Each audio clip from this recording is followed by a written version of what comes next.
Mune ma mune zo o mune mune ma mune zo o mune mune ma mune zo o mune mune ma mune zo o mune mune ma mune zo o mune mune ma mune zo o mune mune ma mune o mune mune ma mune zo o mune mune ma mune zo o mune mune ma mune zo O mune mune ma mune zo o mune mune ma mune zo o mune mune ma mune zo o mune mune ma mune zo o mune mune ma mune zo o mune mune ma mune zo o mune mune ma mune zo o mune ma mune zo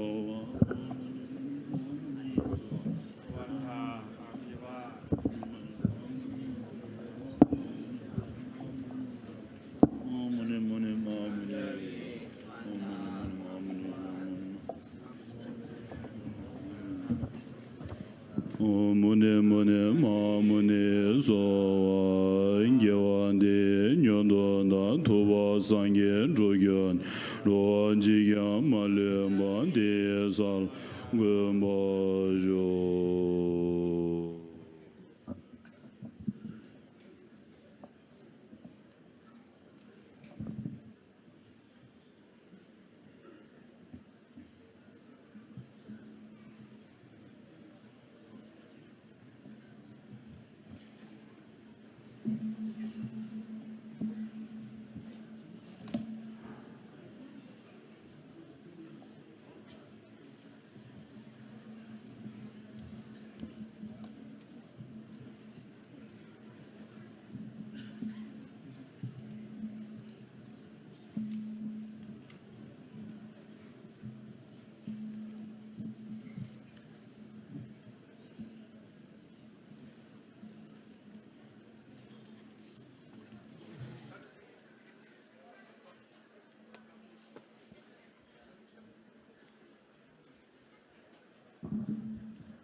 This is a homage to the Buddha from Master Nagarjuna's Mulammadhyamaka Karika, saying homage to the Gautama, who, moved by his compassion, taught the sacred dharma to rid us of distorted views.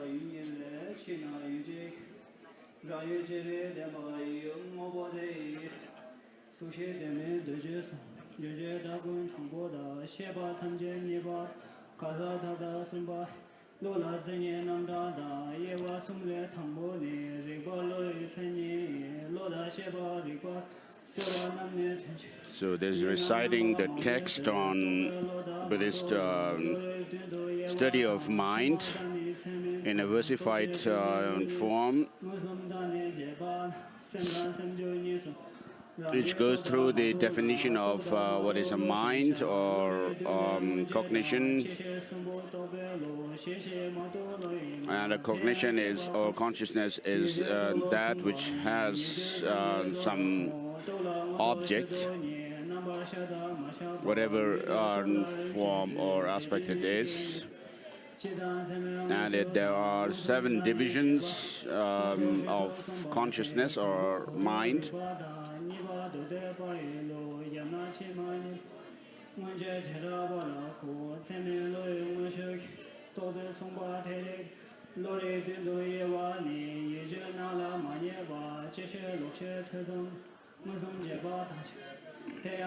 So the 7 divisions of mind are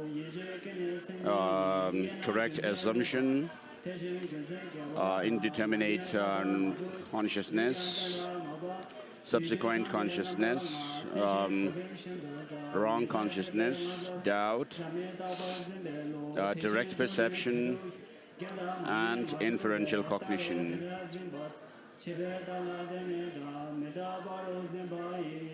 And then the definitions of each of these are given.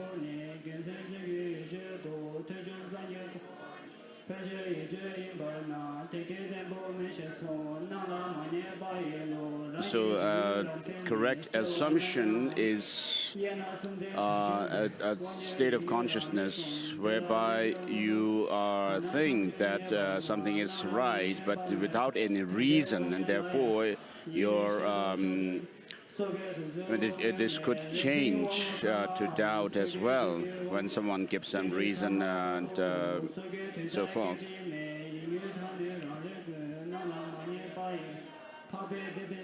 And then with regards to the indeterminate or an unascertaining cognition, is that cognition which has some appearance of an object but is not able to ascertain what the object is or whatever. And the instances of this kind of consciousness are said to be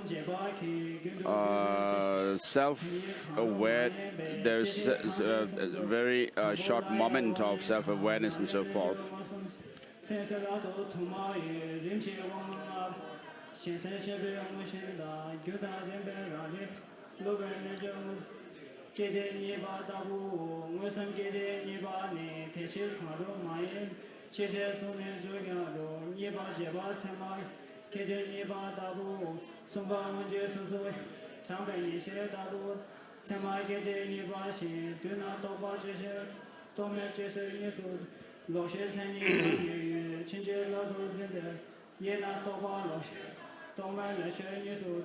So with regard to the wrong consciousness, erroneous consciousness, there are both the conceptual and the non-conceptual ones. For example, if you see a blue, when you look at a mountain, whereas the mountain is white, snow white color, but if you see blue, that is a wrong consciousness.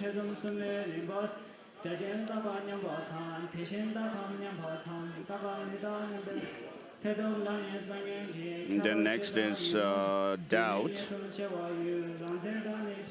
which is a state of consciousness which in which the mind is double-pronged. You are not sure what is what or which is which. You may say, oh, this may be so and so, but you're not sure. And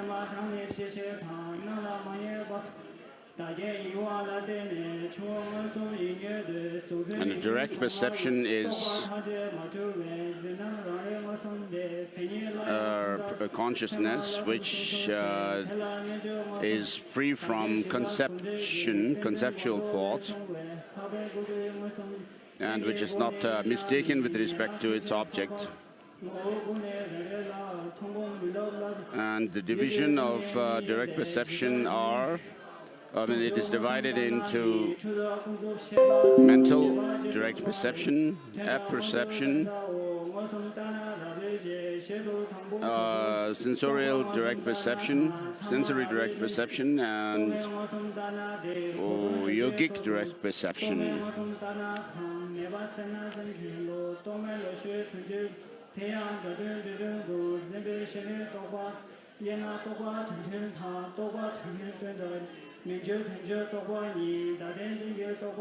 And then when you make mistakes, there are 4 conditions which cause you to make mistakes in your perception.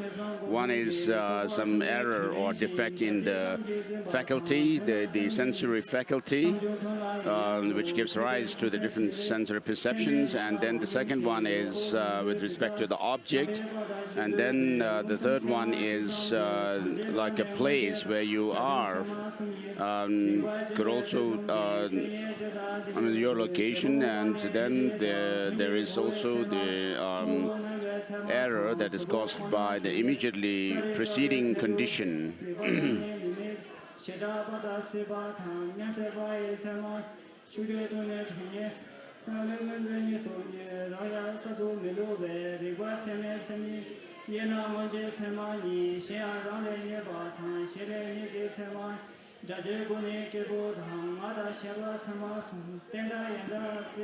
고조 통제 제바데 인간모도 차베타 이제 제바 승부 제바 참아니 통제 돈에 셔바 나리 유유도 주와메나 총메 네바란다 신도기 텐베 세마랑데다 실레니게 세마 라리메조 모송기 세마니다 제바타 통제능제 공바 가능교배 세마가 장래니게 세마이 실레니게 세마 자제군의 예와니 당보와다 이마 무슨 청유지나수 진리란다 개발 나와니가 신내기 세마 손소 신내기 뭐다 개발 세와 신내니게 세마라 세메 캡겨 최대라 신내니게 세마 Then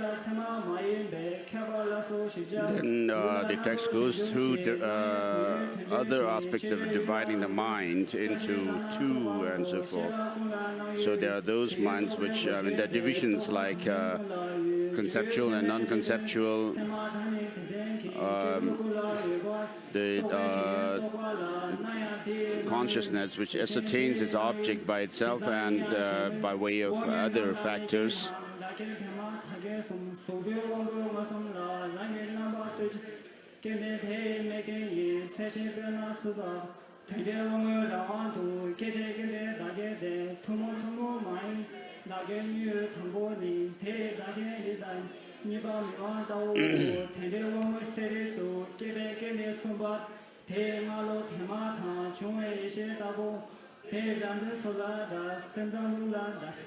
테마 타게 페제라 미게라네 모다 조제미다 케바셰 디데 잉에 게세 원에 게제 니바페 잉에 타네 원에 페마케다 들숨타 게게 잉에 데즈나 미데라로 원에 케 근다 코나 케바시 도제 도메 케바야 페제 코메 셰바 와셰 타네 무솜니 도메 셰바 코나이 이셰라네 도제 타 도메 셰바 예수 Semda Chowani, Semda Ida Namshenam, Tunjemege Namda, Yena Mege Namshene, Yegin Namshe Paju, Semju Maju Zaji, Kujo Mada Yuma, Gewa Juju Zanyeto, Yen Yush, Soa Dushi Sembata, Yila Sheda, Yabama, Sosan Kuge Kodone, Jojo Kundush, Tumbo Meba Zembata, Tenze Sheda Maboye, Chedabala Jumye, Ye Sheba.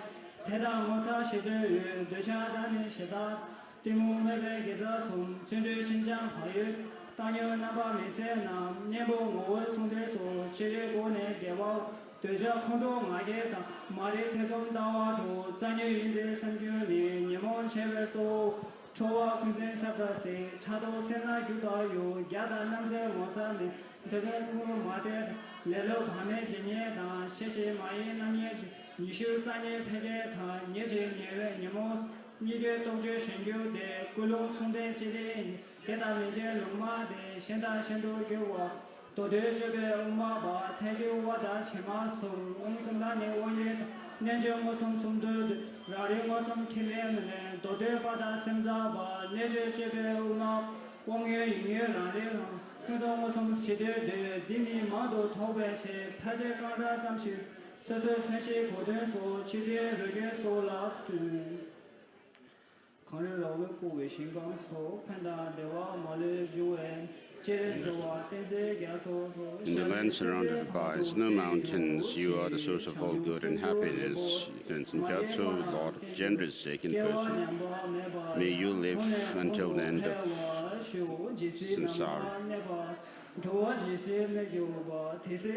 May the jewel, sublime jewel Bodhisattva arise where it has not arisen, where it has arisen, may it never decline but increase evermore. And as long as space remains, as long as sentient beings remain, may I too remain to dispel the miseries of the transmigrators.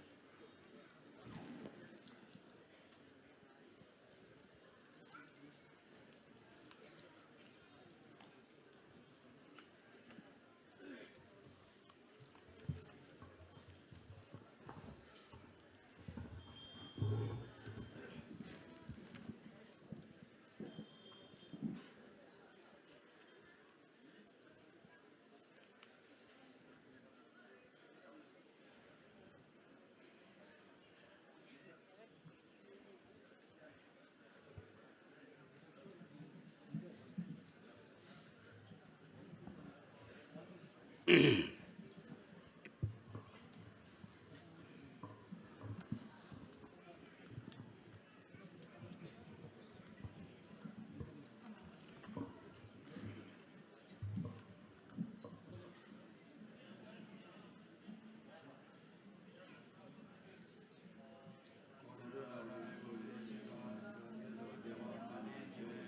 land surrounded by snow mountains, the source of all good and happiness is the youth and Jatsu Chenresik. May you live until the end of samsara.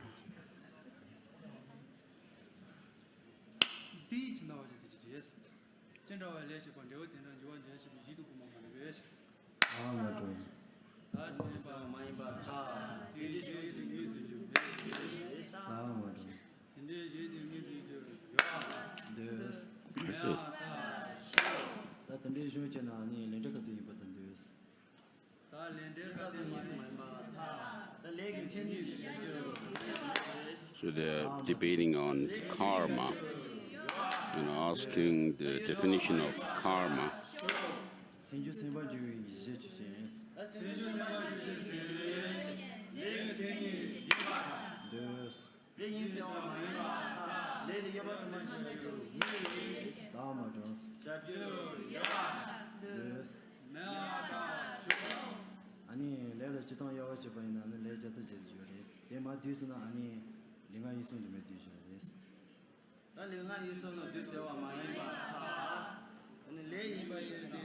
So with regard to the definition, it is karma is a mental state, a mental event. And then regarding the division of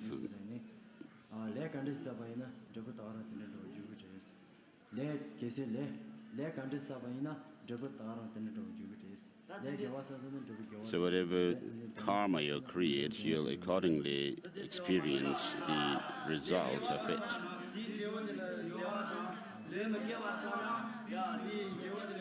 For example, if you create an unwholesome karma, you'll have suffering as its result, and if you create a wholesome karma, the consequence will be a positive result, which is happiness.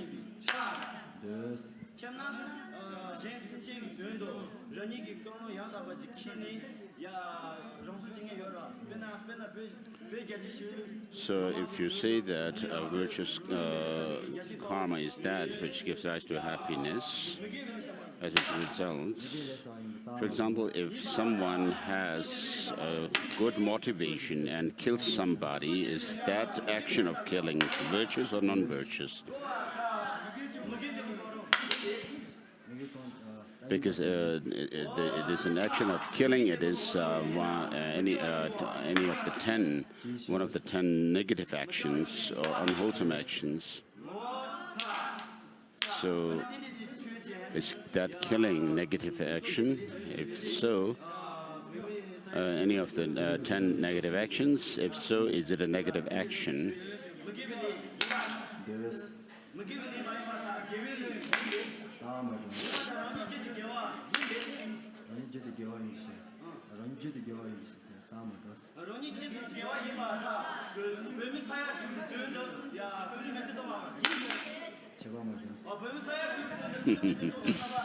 So they are debating about self-immolators.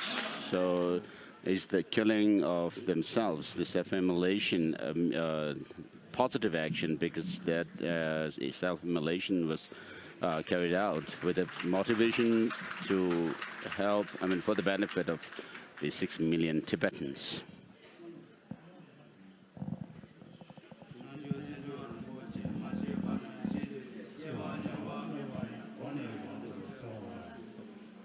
So may the sublime jewel Bodhisattva arise where it has not arisen yet, and where. So your debate.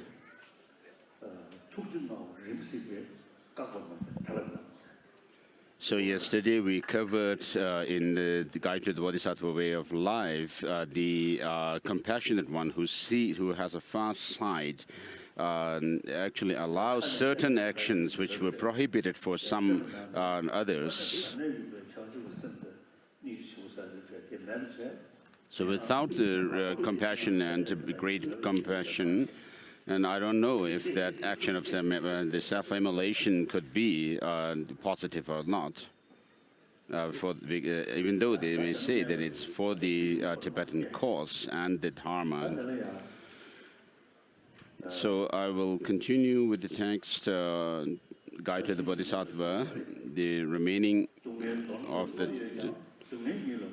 And in this text, it is said that though they wish happiness, they run after suffering, the cause of happiness, and they run after suffering. And though they want happiness, they destroy it as if destroying their enemies.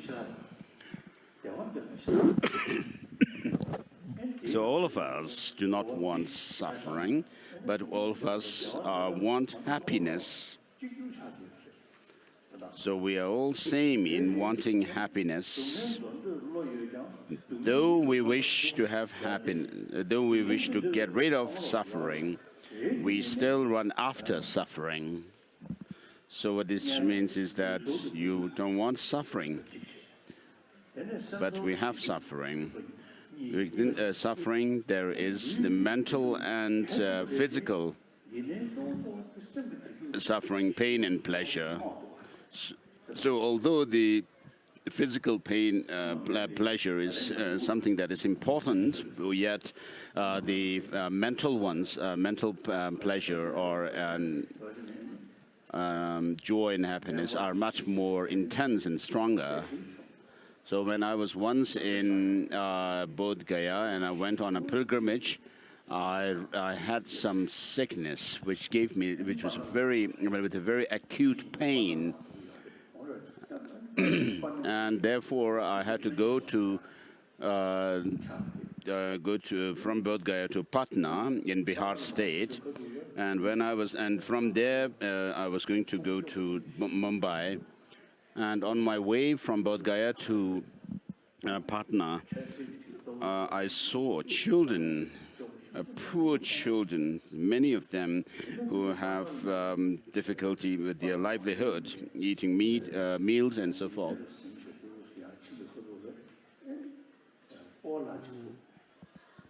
And then on the way I saw an old man with his hair all ragged and without anybody looking after him. So on the one hand, he was old, and secondly, it was quite clear that he was sick and without anyone attending to him. And then I felt quite sad, sorry for him. And even after I reached my hotel in Patna, I was still thinking of him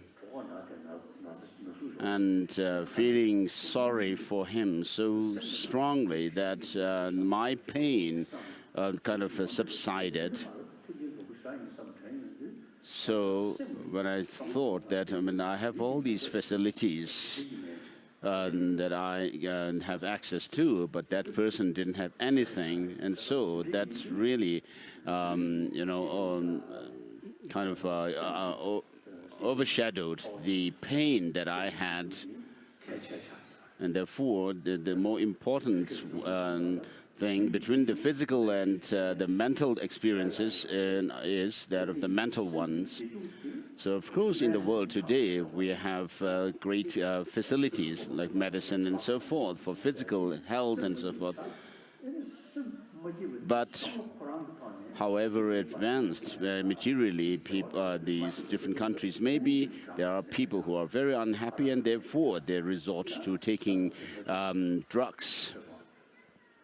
And so this is the situation today. And therefore, although wishing to get rid of suffering, they run after suffering.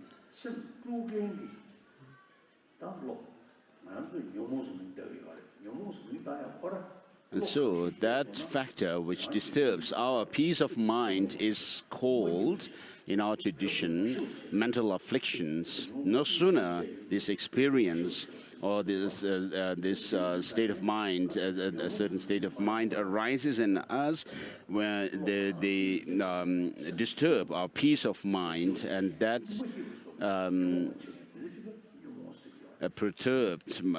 causes us perturbed mind, and this is called mental affliction. And so this is not only taught in Buddhism, but also in non-Buddhist traditions of India. And so the mental afflictions are seen as negative,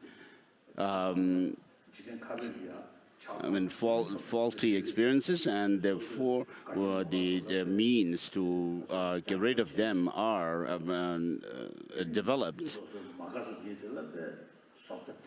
So, of course, in the world, people try to protect their own loved ones, near and dear ones, and try to destroy or overcome those they consider as their enemies and so forth. And so this is what people do, indulging in these mental afflictions, in fact. And so it is said, though wishing to get rid of suffering, they clearly run after suffering. And though they wish to have happiness, but with regard to even mental happiness, mental joy, and so forth, the more you are selfishly involved, the less you will be happy. And so, with regard to the cause of happiness, each and every one of us, our life is dependent on others. But what we do is we keep these others distant from us. And therefore, the very basis of our happiness is neglected. And the selfish attitude that we have, which is the source of all mental afflictions and also unhappiness ensuing from that, and we try to actually be passionate about indulging in them and therefore destroy our own happiness, although we want happiness. So it is not only those practitioners of the religions that they want happiness, but everyone, as long as they have life, they want happiness. And therefore, in order to develop happiness within ourselves, we need to use our intelligence, as I have explained in the last days, that we have this marvelous brain with which we could employ for positive purposes. And then we also have this language to communicate. So being selfish, which causes the causes of suffering, creates the causes of suffering, and doing so is rather foolish. And so the root of suffering is the self-centered attitude. Of course, that also is rooted further in our grasping at some kind of true independent existence. And so these two, the self-grasping ignorance and this self-centered attitude actually work hand in hand and live within ourselves and create problems for us. Whereas, so when you are full of selfishness, even if you may be liberated, and still you don't have that courage to work for the benefit of other sentient beings, and therefore you are not able to get rid of the cognitive obscuration to knowledge as such, although you may have overcome the mental afflictions.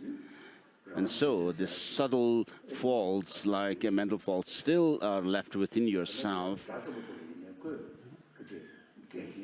So even an arhat has that kind of short limitation. So you need to know the faults of self-cherishing attitude and the advantages of this cherishing others over oneself. Even if you may be non-believer, I mean, if you remain selfish, you will not be happy at all, would you?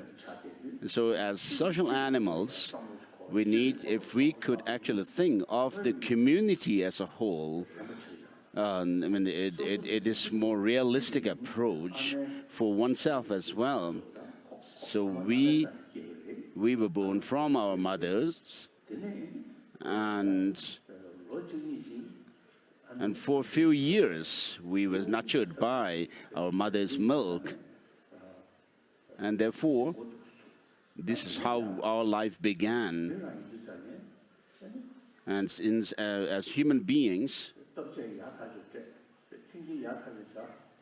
if you are given fed well, and given all the good facilities, if you're kept inside a house, confined within certain walls, you will not be happy.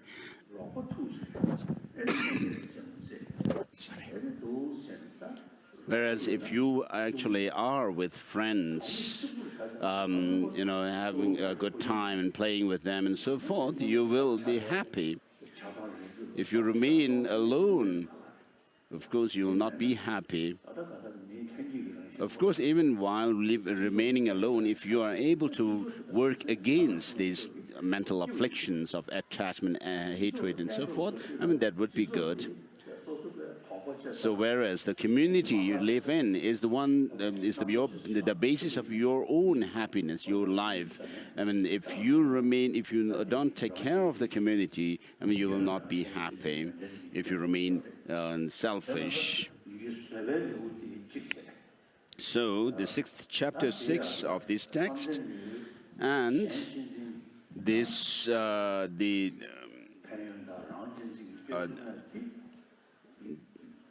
in this chapter number 8, it teaches the faults and disadvantages or shortcomings of self-cherishing attitude, and the advantages or good advantages of the cherishing others. So whichever religious tradition you may be following, Christianity, Hinduism, and so forth, all the religions teach love and compassion. And therefore, I wish to say this: although we follow the different religious traditions, followers of different religions follow the different teachers, founding teachers and traditions, but love and compassion is something which is common to all religions and which are relevant today and also beneficial. As I talked yesterday, in the practice of this altruism, we need to practice patience by seeing the shortcomings of anger or hatred. So usually when we talk about love, compassion, or affection, biological ones are the more biased. So here we are talking about unbiased compassion, which means it is not tinged with attachment, clinging attachment. And you actually, what you think is you wish for others to have no suffering, but to have happiness. And so we are talking about that kind of universal attitude of wishing others to have happiness and be free from suffering. We are not just talking about a biological factor, or the biological kind of love and compassion, like the love and compassion between parents and their children and siblings, amongst siblings and so forth. So now let's go through that test. So verse number 89, yesterday was covered. I should completely pacify distorted conceptions, these mental afflictions, and meditate on awakening mind. And so you look at all sentient beings as your own near and dear ones, and as equals. And just as you don't want suffering but want happiness, all sentient beings are equal in wanting happiness and not wanting suffering. So you have to understand, reflect on that. And then everyone has the potential to create and experience happiness. So this practice of equaling, exchanging self and others are dealt with in this text from verse number 90. First of all, I should make the effort to meditate upon the equality between the self and others. So with regard to equality of self and others, so here the equanimity is seeing that all want happiness. All are same in wanting happiness and not wanting suffering. It's not just equanimity, where like a neutral state of mind. I should protect all beings as I do myself, because we're all equal in wanting pleasure and not wanting pain. Although there are many different parts and aspects, such as the hand as body that is to be protected, they are one. Likewise, all the different sentient beings in their pleasure and their pain have wished to be happy, that is the same as mine. So your happiness is dependent on others, and if you are more altruistic towards others, the more you see their suffering, you also feel some kind of sense of helplessness, thinking that, oh no, that's not good. The suffering that I experience does not cause any harm to others. But that suffering is mine because of my conceiving myself as I. Thereby it becomes unbearable. This is a very powerful reasoning. Likewise, the misery of others does not befall me. Nevertheless, by conceiving of others as I, their suffering becomes mine. Therefore, it too should be hard to bear. So, although all sentient beings want happiness, if I work for the happiness of myself alone, that is not right. Hence, I should dispel the misery of others, because it is suffering like my own, and I should benefit others because they are sentient beings just like myself. When both myself and others are similar in that we wish to be happy, what is so special about me? Why do I strive for my happiness alone? And when both myself and others are similar in that we do not wish to suffer, what is so special about me? Why do I protect myself and not others? Why should I protect them, if you ask? If you say that, then if their suffering does not cause me any harm, then why protect myself against future suffering? If it causes me no harm now, it is a mistaken conception to think that I shall experience the suffering of my next life, for it is another person who dies and another that will be reborn. Surely, whenever there is suffering, the sufferer must protect themselves from it. Yet, the suffering of the foot is not that of the hand. Why then does one protect the other? Although this may not be justified, it is done because of grasping at the self. Yet, surely, whatever is not justified for myself and others should I at all costs be rejected.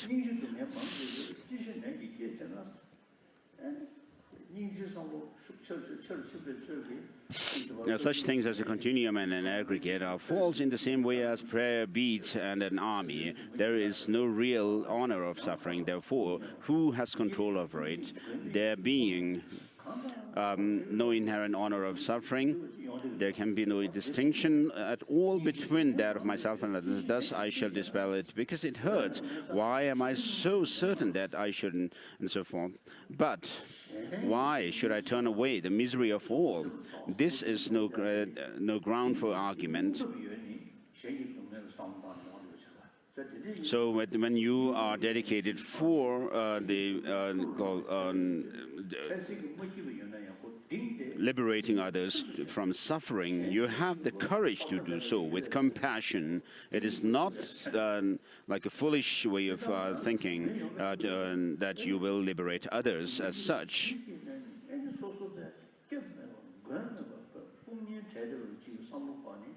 So you see others to be without any protection and so forth. I mean, when you think about yourself, that you have nobody to help and you feel helpless and so forth, then you really go through depression.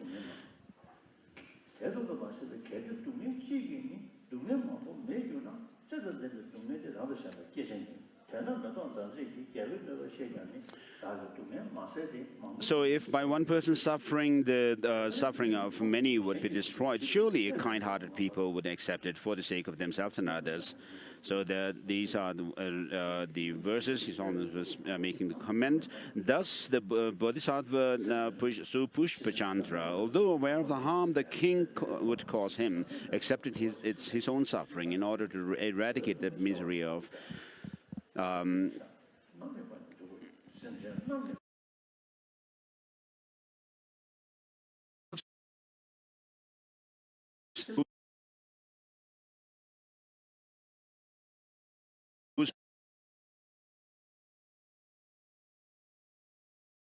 a wild goose plunges into a lotus pool. This is similar to saying, as long as space remains, as long as sentient beings remain, may I to remain for the benefit of all transmigrators.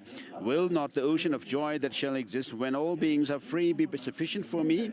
What am I doing, wishing for the liberation alone? Therefore, although working for the benefit of others, I should not be conceited. I consider myself wonderful, and because the joy there is in solely doing this, I should have no hope for any ripening effect, so not looking for any rewards. Therefore, just as I protect myself from unpleasant things, however small, in the same way I should act towards others with a compassionate and caring beings, all sentient beings across the limits of space. Although the basis is quite impersonal, so when you think that all sentient beings across the expanse of space are same in wanting happiness and not wanting suffering, then you will have that kind of unbiased attitude of compassion. Through familiarity, I have come to regard the drops of sperm and the blood of others as I. So in the same way, why should I be unable to regard the bodies of others as I? Hence, it is not difficult to see that the body is also that of others. So although engaging in this kind of practice is difficult, and if you feel discouraged and you give up engaging in such practice of altruism, then that's foolish. I mean, people work so hard for their livelihood and to gain something, and the sportsmen and women also undergo so much hardship in order to be able to achieve some goal of medals and so forth. And if you are dedicated for the well-being of others, you'll be happy in this life and in the next life, and then ultimately this will lead you to liberation and omniscient states.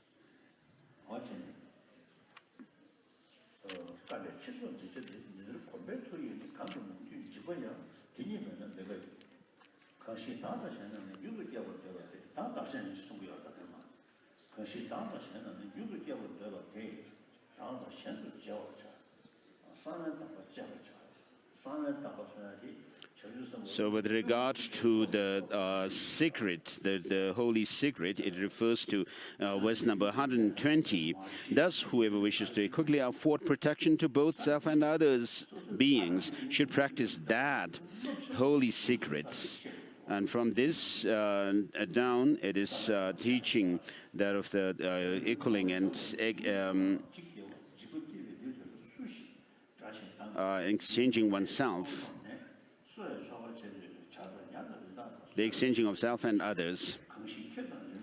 Because of attachment to my body, even a small object of fear frightens me. So who would not revile as an enemy this body that gives rise to fear by wishing for a means to remedy the hunger, thirst, sickness of the body? I might kill birds, fish, deer, and loiter by the sides of roads to rob others.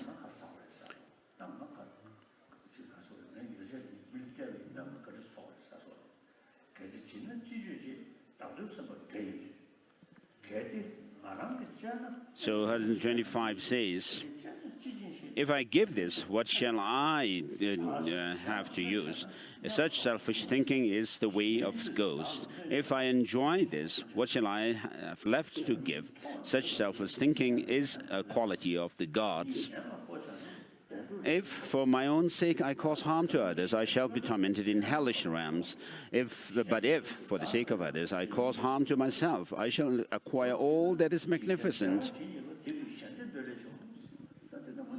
And so, in short, verse number 129 says, whatever joy there is in the world, all comes from desiring others to be happy. So this is really true. The more you are altruistic, thinking of others' well-being, you are going to have greater benefit. And if you remain selfish, you remain alone and lonely. And whatever suffering there is in the world all come from desiring myself to be happy. What need is there to say such much more? The childish work for their own benefit, the Buddha's work for the benefit of others. Just look at the difference between them. So by training one's mind in exchanging self and others, so of course the final result will be Buddhahood, but even if you don't reach there, you still have great benefit. Whereas if you remain selfish and self-centered, then you will have no happiness, not reaching that kind of Buddhahood. So if I do not actually exchange myself, my happiness for the suffering of others, 131 says, I shall not attain state of Buddhahood. Even in cyclic existence shall I have no joy, let alone what is beyond this world. Because my servants do not work and because my masters give me no pay, even the needs of this life will not be fulfilled. So unless you uproot the selfish thinking, you will not be able to leave suffering. By rejecting the method establishes both foreseeable and unforeseeable joy. I cast magnificent delight completely aside, and then because of inflicting misery on others, in confusion I seize hold of unbearable pain. If all the injury, fear and pain in this world arise from grasping at the self, then what use is that great ghost to me? If I do not completely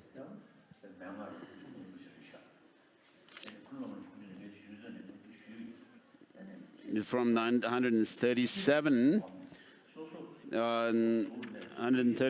it says, I am under the control of others and so forth, and is a very distinct kind of instruction on the exchanging self and others that is given in this book.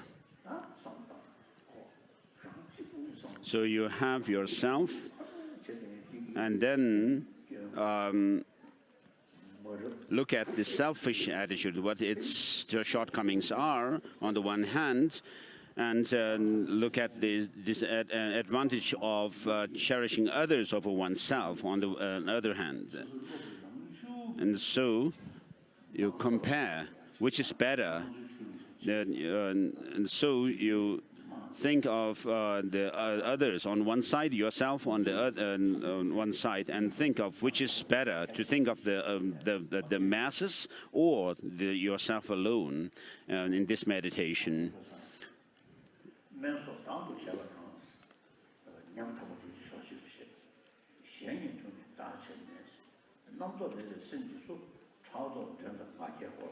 verse number 139. The sentient beings should be my main concern.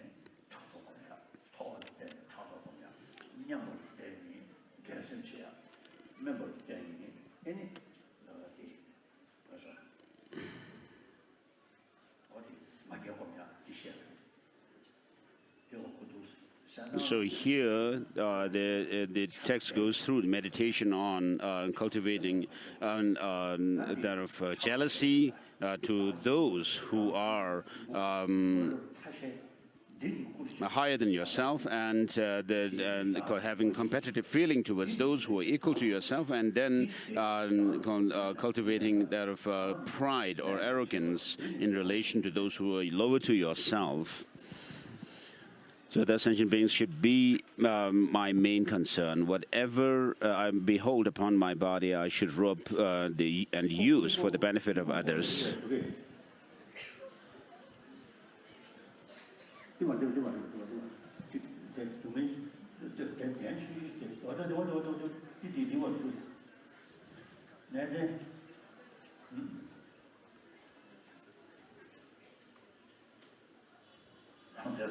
This is better.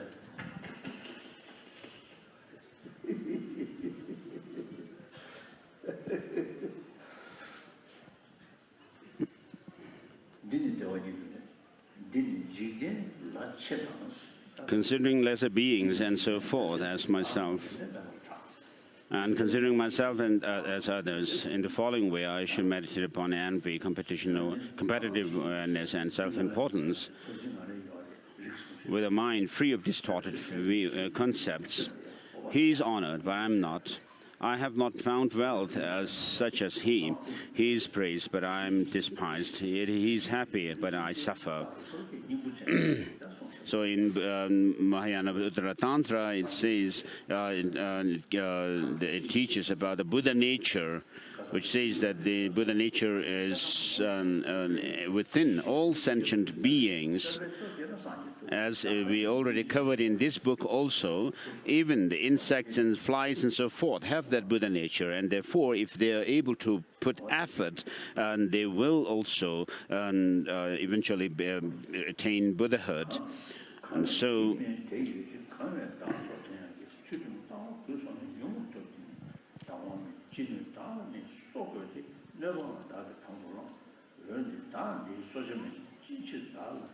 so verses 143 and 44, 45.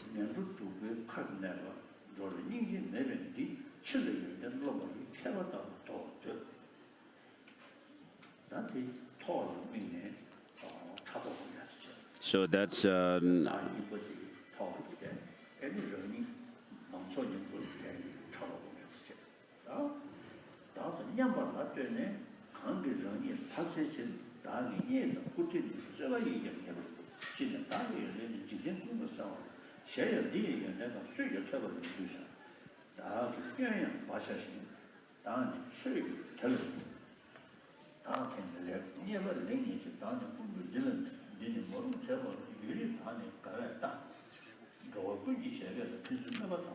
140, 48. But by all means, I shall make clear to the entire world all the good qualities I have.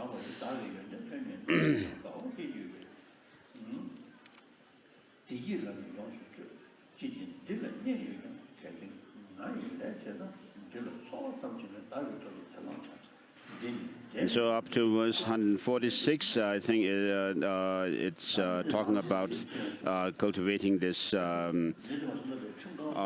jealousy to those who are higher than yourself. And then next, 147 down, you go through the practice of developing this competitive feeling towards those who are equal to yourself.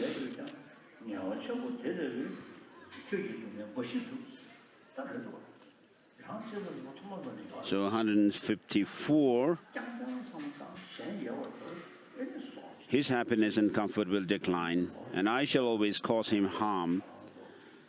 but hundreds of times in this cycle of rebirth, he has caused harm to me.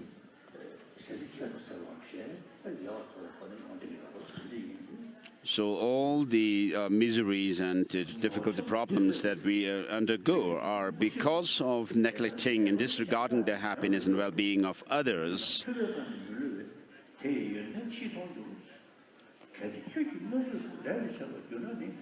Because of desiring to benefit yourself, O mind, all weariness you have gone through over countless past eons has only succeeded in achieving misery.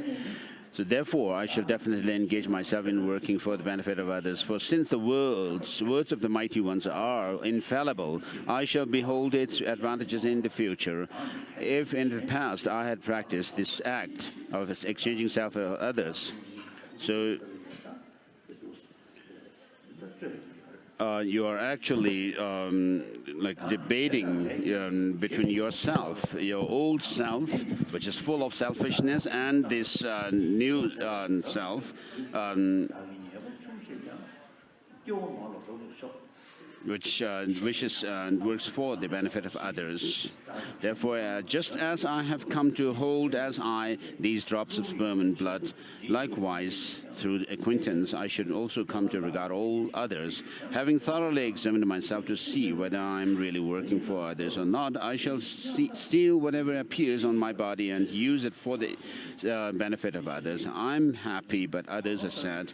I'm high, though others are low. I benefit myself, but not others. Why am I not envious of myself? 168.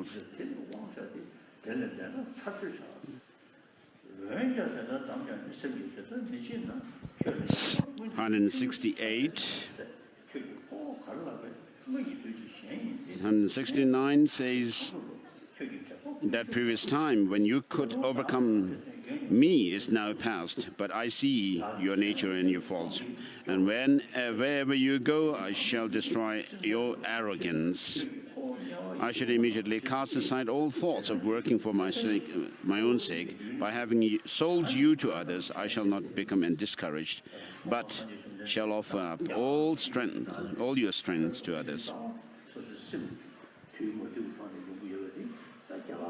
So in the Indian religious spiritual traditions, it is accepted that this undisciplined, because of this undisciplined mind, we have our suffering.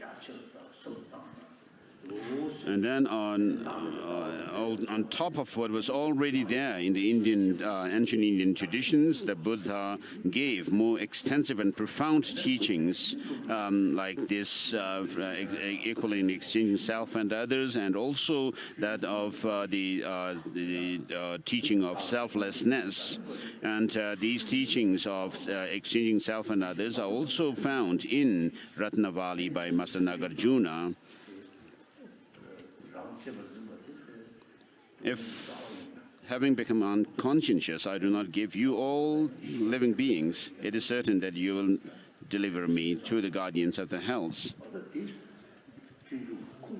And so the source of teaching on exchanging self and others, equaling and exchanging self and others in this text is found in Master Nagarjuna's Ratnavali, and also a commentary on the awakening mind.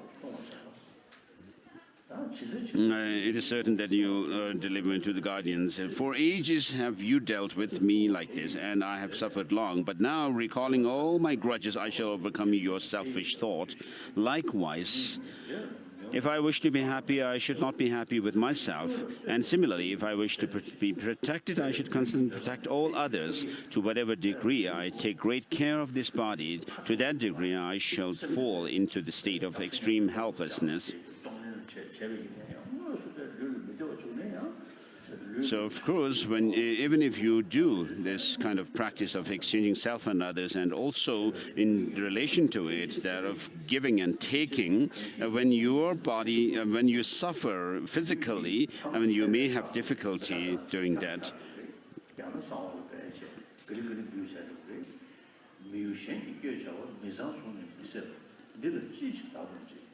So in the end, verse number 178 says, in the end, my body will turn to dust, unable to move by myself. It will be propelled by others' forces. Why do I grasp this unbearable, unclean form as I? Whether it lives or whether it dies, what use is this machine to me? How is it different from a clot of earth? Or, why do I not dispel this pride? Having accumulated suffering for no purpose because of my honoring and serving this body, what use is this attachment and anger for this thing that is similar to the piece of wood? So although this kind of body that we have has come through karma and afflictions, yet because of this human body, and we have this special, this life, we have this special body and brain, and we could really think with far-sightedness and being able to think through for the benefit of short-term and long-term goals.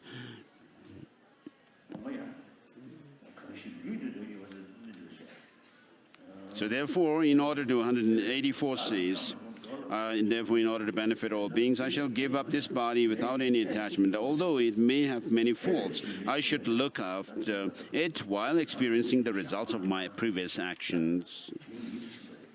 So enough of this childish behavior.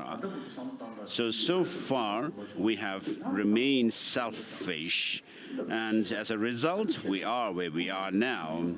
And now we have to change this, and we have to be able to think of the the long-term, lasting goal of happiness. So enough of this childish behavior. I shall follow in the steps of the wise, and having recalled the advice concerning consciousness, I shall turn away sleep and mental dullness. Just like the compassionate children of the conquerors, I shall patiently accept what I have to do. For if I do not make constant effort day and night, when will my misery ever come to an end? Therefore, in order to dispel the obscurations, I shall withdraw my mind from mistaken ways and constantly place in it in equipoise upon the perfect object. So this is the end of the 9th chapter on meditation. And then with regard to the 9th chapter, it deals with the philosophical tenets.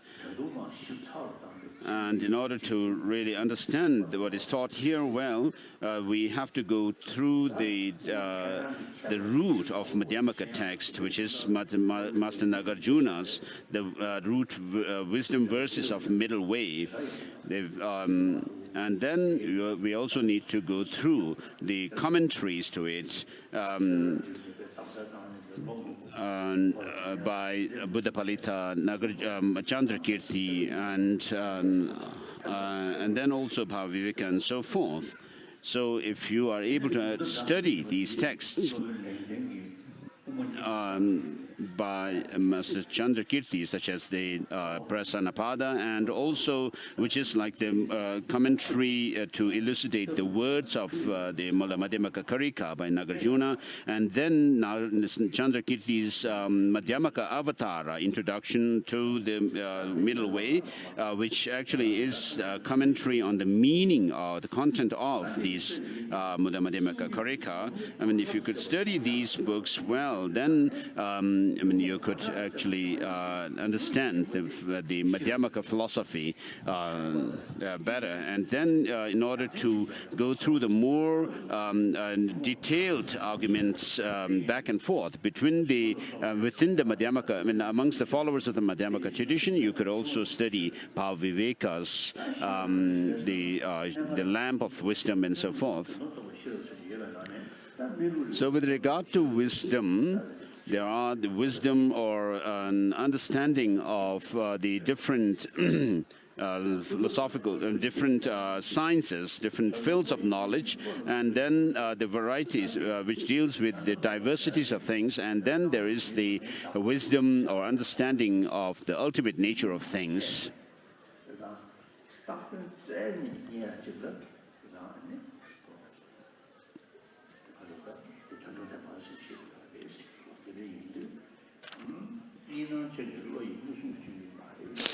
So the text goes through. All of these practices were taught by the Mighty One for the sake of wisdom. Therefore, those who wish to pacify suffering shall generate with this wisdom. And then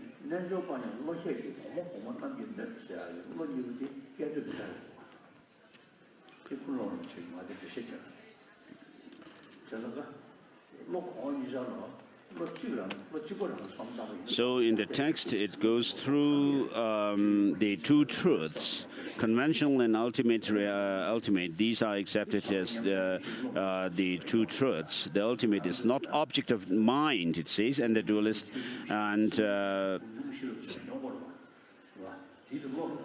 the mind or the intellect is spoken of in relation to conventional truth. And then later, it says,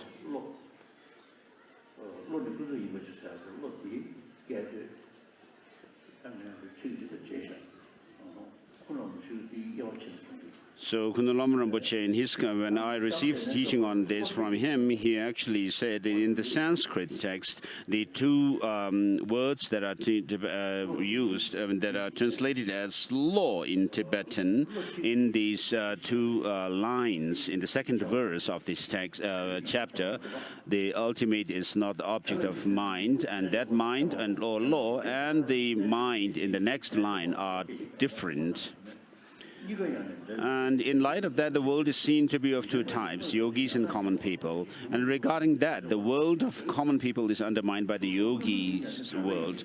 Through difference in their intelligence, yogis too are undermined by progressively higher ones, by means of examples accepted by both and because unanalyzed. Does not engage in practices for the sake of the result.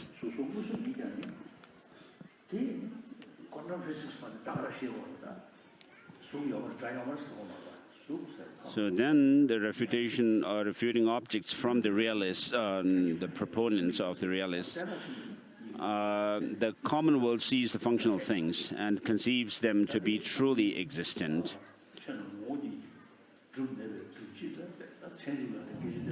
And so in quantum physics, people say, the quantum physicists say that nothing exists objectively. And so if you are familiar with the Madhyamaka philosophical texts, you don't really have to be narrow-minded or irritated when the scientists say that there's nothing objectively existing.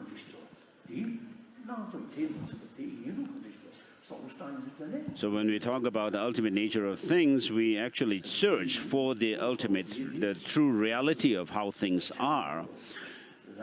Not just for the sake of some intellectual kind of exercise, but for the sake of combating our own mental afflictions and so forth. And so, on the one hand, we say that things conventionally existent, and conventional existence means that things do exist by way of convention, by way of designation. So, apart from that designation, nothing really could be posited to be there. Earlier, you'd actually recited the text on study of the mind and the taxonomy of mind.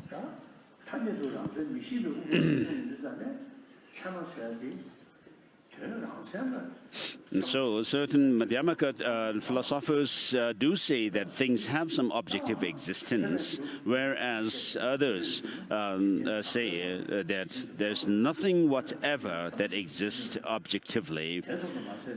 And therefore, if things do not have any objective existence, independent objective existence, then how do we actually say that things are in convention? And so the criteria for conventional existence is threefold. That they are known or renowned to conventional cognitions and valid cognition, and that they are not undermined or by other conventional valid cognitions, and that they are not also undermined by that of the analysis into the ultimate nature of things. So this Madhyamaka tradition is the one which propounds that there's nothing whatever objectively existing.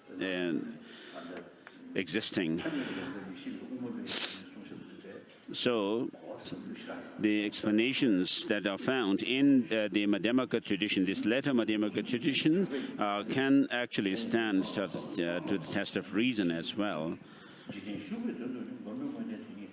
But even form and so, the direct perception perceives are but conventions, and not by valid cognition, which views the ultimate.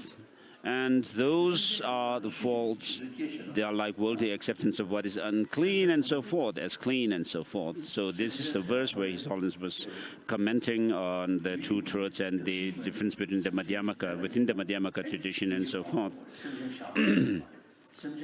So for the sake of letting the common world to enter into the reality, the guardian has taught the functionality of things. In the ultimate sense, however, they are not momentary.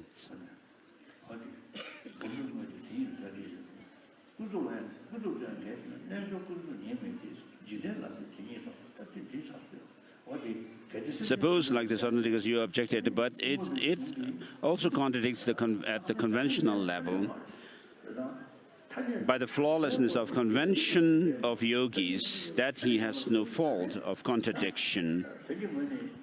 Otherwise, the ascertainment of the uncleanness of woman's body, for instance, would be undermined by the common world.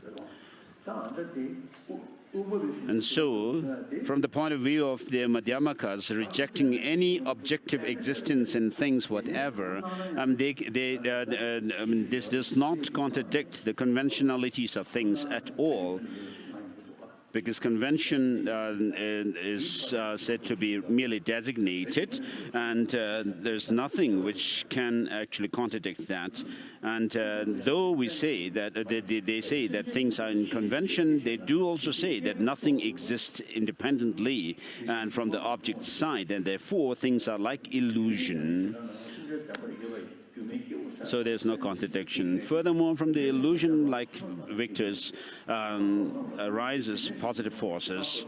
In the same way, as if they were functional things. Suppose you objected, but if the sentient beings were like an illusion, then how could he take rebirth once having died?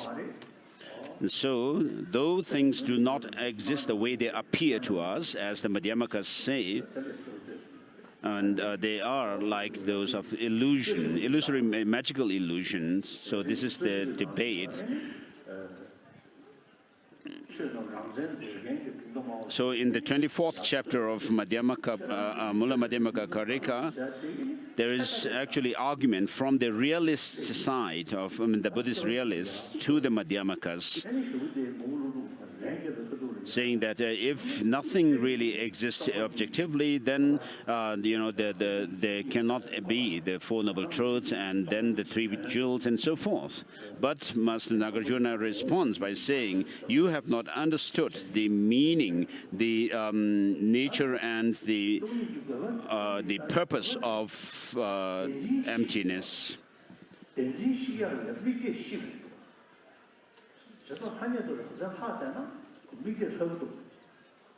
So emptiness is taught in order to destroy all objectification and reification that we have of objects, things, and self, and so forth.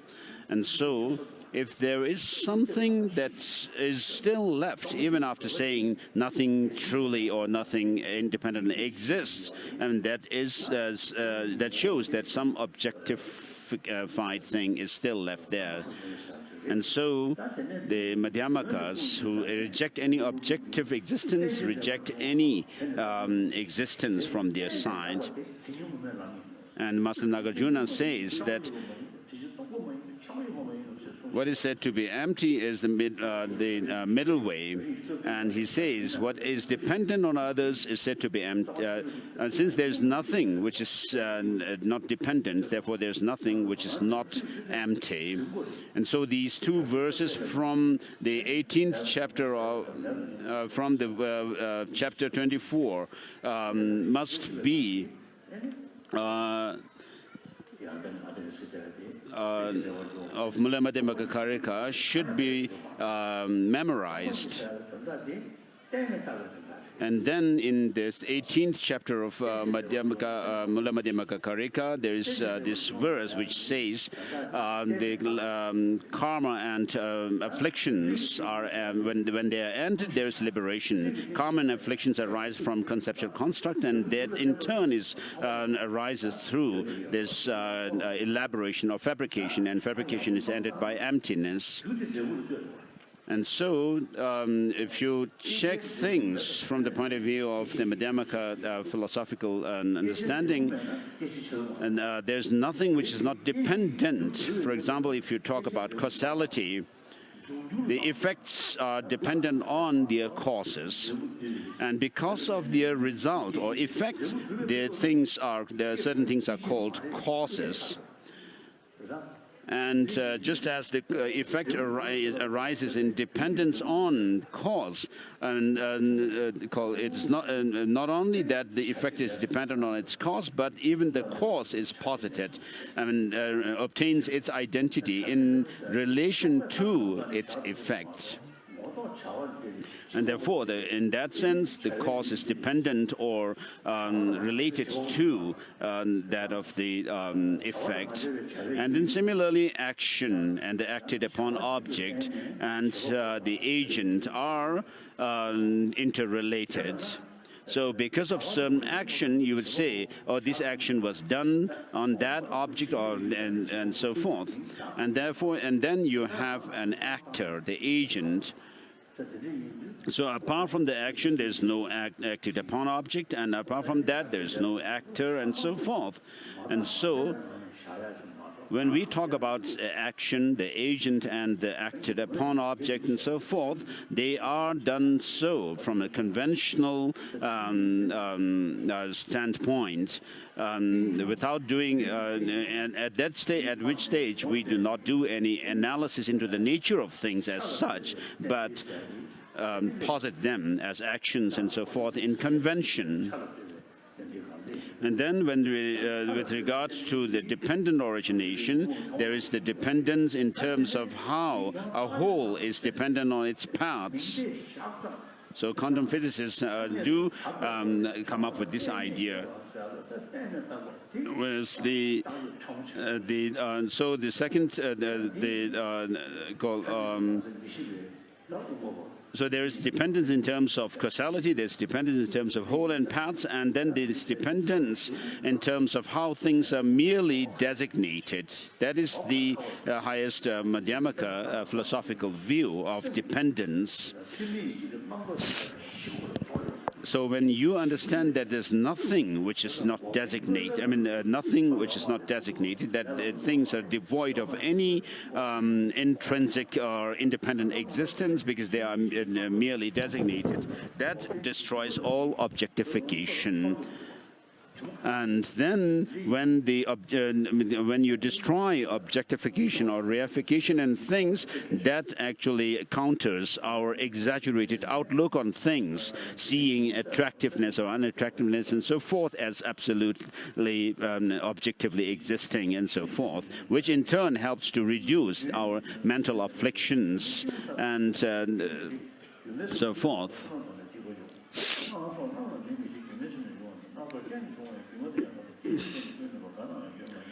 So verses 10, 11, 12.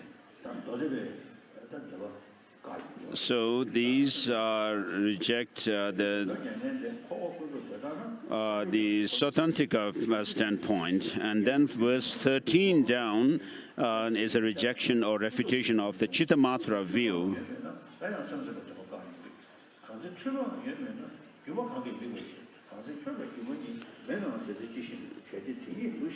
So if in ultimate truth someone were released in nirvana and in convention were circling in samsara, then since Buddha as well would be circling in samsara, what use would there be with bodhisattva behavior and so forth?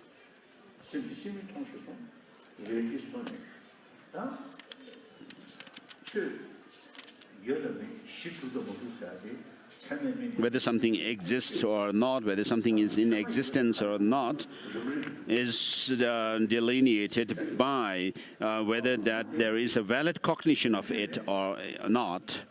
And then, if you ask, what justifies the valid cognition? The valid cognition is posited in relation to the object it perceives and cognizes, and therefore the Madhyamakas, the Prasangika Madhyamakas say that the object and the subjective mind or the perception are mutually dependent.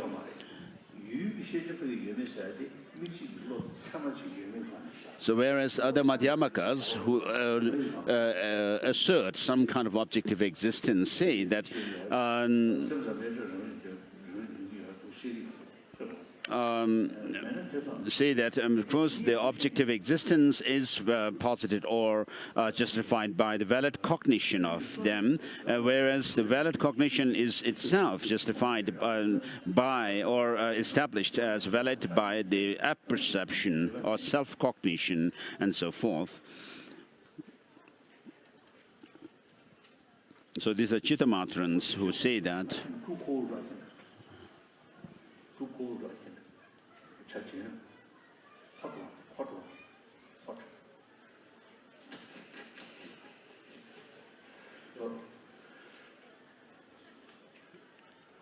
So even illusion cannot be turned back unless the continuity of its condition is seized. Yet when the continuity of its condition ceases, it doesn't arise even on conventional level.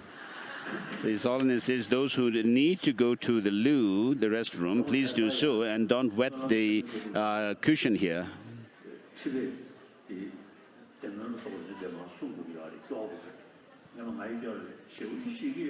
So in Tibet, there was this tradition of the Gaden Tripas sitting on a throne and also reciting some prayers and so forth, and reciting the prayer to the Sukhavati land. So one of the Gaden Tripas actually wetted the throne, the cushion on the throne, because it took so long for him to recite this prayer of the Sukhavati paradise.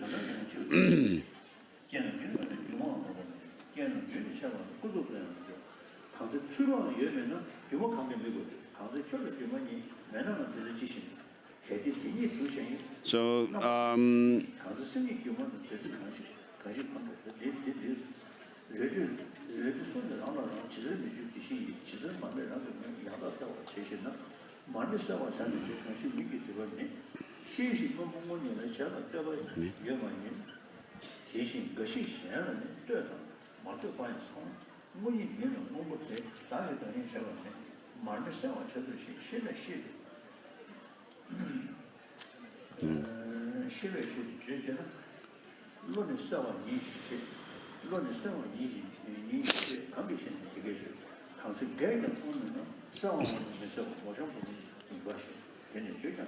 So in actuality, it exists as something else, the aspect of which is the very mind itself, and so forth. And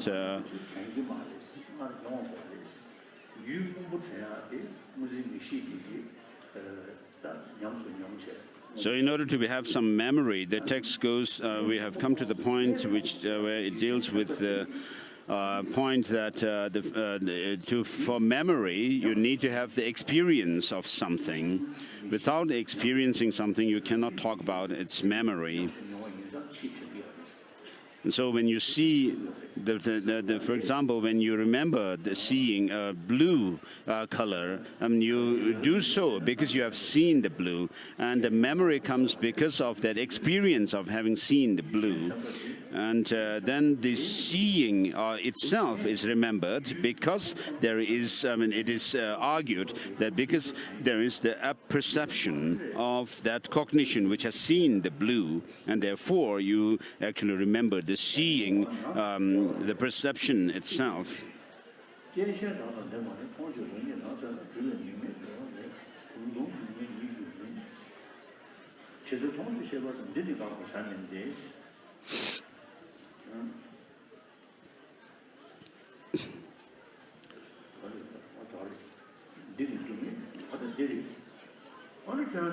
So, but if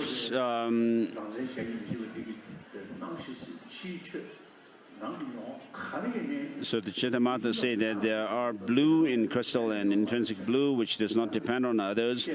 So like this, we see some that depend on another and some that do not. The intrinsic blue is not tenable. There isn't anything that makes itself blue. If you say that the mind cognizes the illumination of the candle flame, well, upon its being cognized by, what can that cognize by? What can that statement be made? A mind is illuminating itself. And when it has never been, it has never been seen by anyone, then discussing whether it is self-luminous or not is meaningless, like the beautiful looks of a daughter of a barren woman. But if self-cognizing mind does not exist, then how does a consciousness come to be recalled? So this is a question from the Chittamatas. And well, a recollection comes about from a connection with another object that was experienced, like the poison from a rat. And suppose you persist, but it can eliminate itself, because when endowed with other conditions, there is a seeing of others' minds. Well, by means of applying magic eye lotion, a reed treasure vase is seen, but not the eye lotion itself. Those which are seen, heard, or unknown are not to be negated, and so forth. So the Madhyamakas are saying that when you are fully convinced that there's nothing that exists independently apart from being merely designated, and then you actually destroy all objectification. So in the Heart Sutra also there's mention of there being no form, no sound, and so forth. And then form is empty, emptiness is form, emptiness is not other than form, and form too is not other than emptiness, and so forth. And so form, emptiness is form means that there is no form apart from being empty of any inherent existent form. And so when you say no inherent existence of a form is there, what that shows is that the form exists by way of dependence on others, not by itself. And therefore, since a form exists by way of dependence and designation, therefore it does not have any independent existence. And then it goes on to say that there's no the form is not other than emptiness, and emptiness too is not other than a form.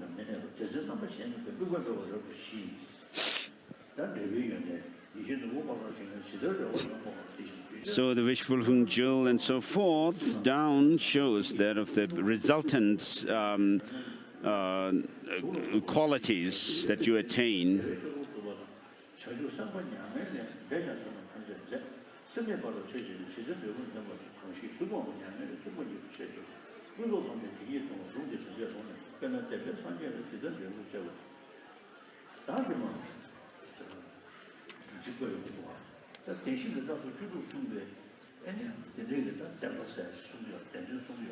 So it goes through the teaching pertaining to the Four Noble Truths and so forth.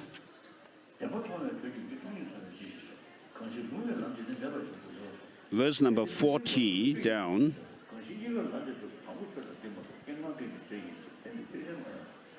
But since liberation occurs through seeing the truths, what is the use of seeing emptiness? Why?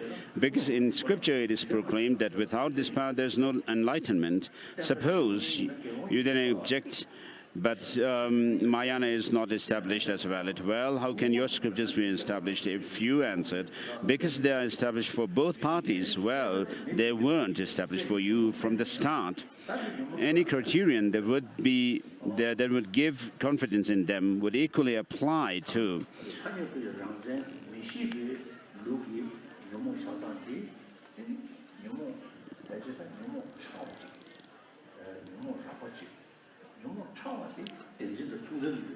So from the point of view of those Madhyamakas which reject any objective existence in things, they make distinction between gross types of mental afflictions and the subtle ones.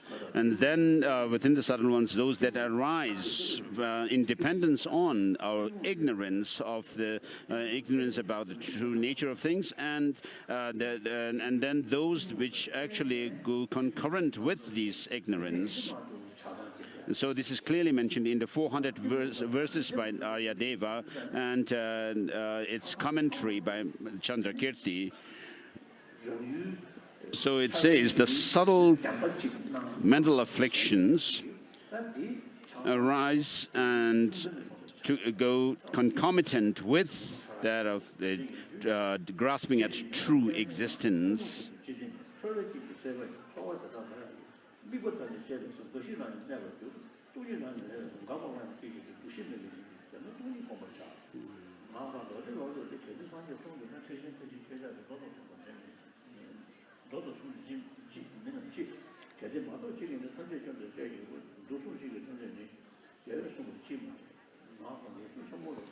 So, but they are, verse number 45 says, but they are liberated because they have rid themselves of afflictive emotions or mental afflictions. Well, that would need to have happened immediately upon overcoming just the manifest afflictions.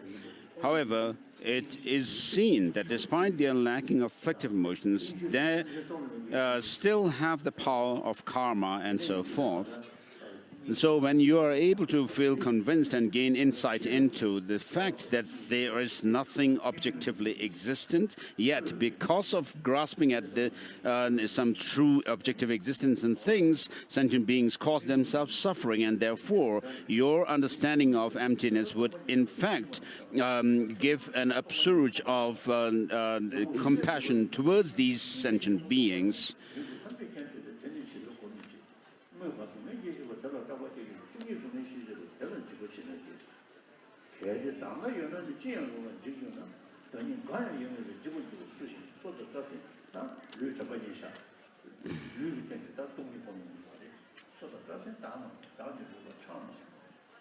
So from verse number 57 down shows the meditation on the establishment of mindfulness.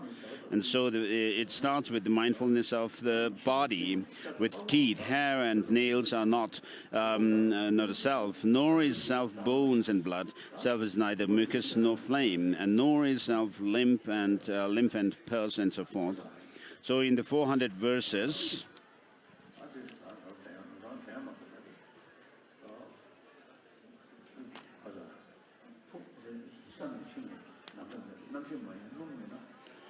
so a person is neither the earth,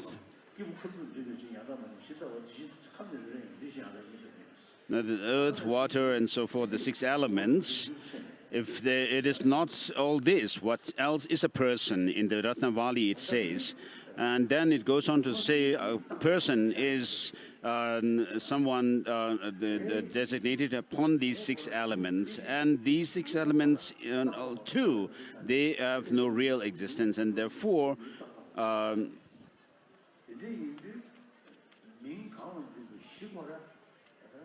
Master Nagarjuna also says that since things are merely designated in name,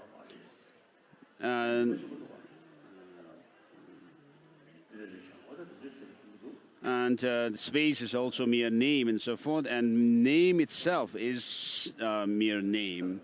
And so these are very powerful reasonings to prove that things have no objective independent existence, that they are designated.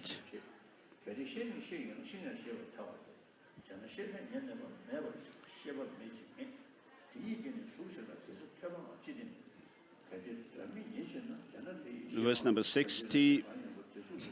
And if the mind perceiving sound is impermanent, as Sankhya asserts, the sound would be cognized at all times. But with what is cognized when bereft of an object or to be cognized? By means of which could it be called a cognizer? If it could be a cognizer without an object of cognition, then absurdly a stick would also be a cognizer. Therefore, without association with an object of cognition, it is for sure that cognition is non-existent. Suppose you said it is cognized as sight.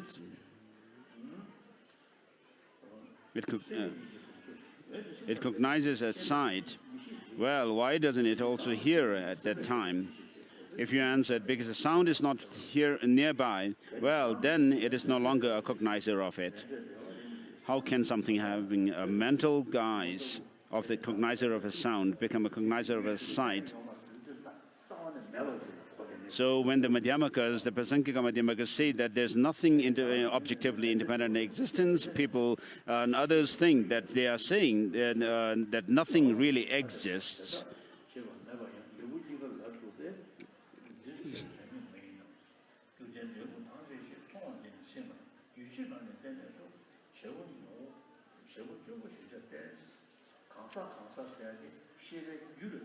So when we talk about a person is designated on the basis of the continuity of their mind stream.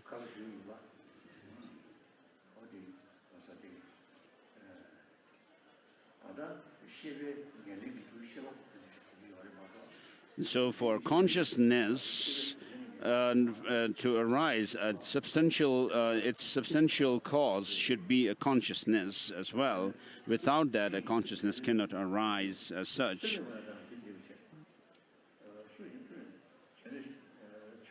So verses 70 and 71, I think, are the ones that His Holiness was commenting on.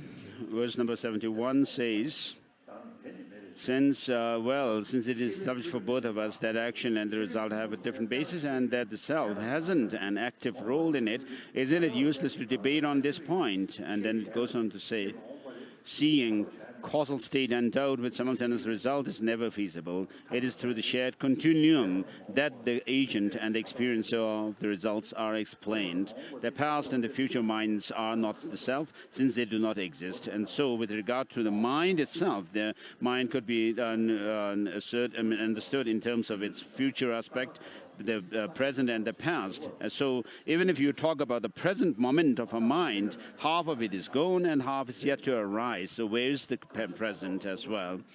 And within the time, of course, we talk about an hour and so forth, minutes and seconds. And when you come to the seconds, I mean, of course, half of that, the present, what we call present second, is gone and half yet to arise and yet to come. And where is that present second as such? And so, in this way, when you try to delve into the nature of the seconds and the mind and so forth, you will not be able to pinpoint anything as having the independent identity. So when you do try to search for the identity of things and phenomena, you will not find sentient beings, you will not find Buddhas and so forth.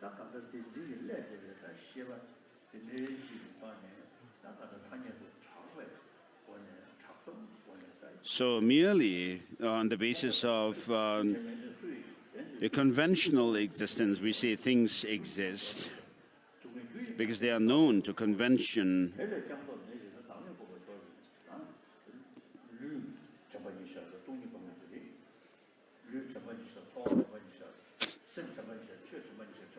So the text goes through the four mindfulnesses, the mindfulness of body, sensation, mind, and phenomena.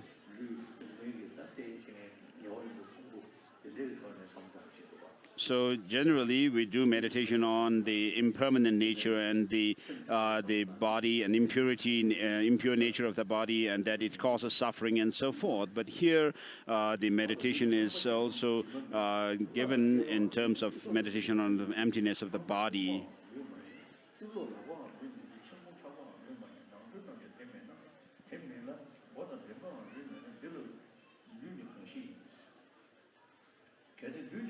So it says the body is not the fate and so forth. 78 down. A body is neither the fate nor the calves.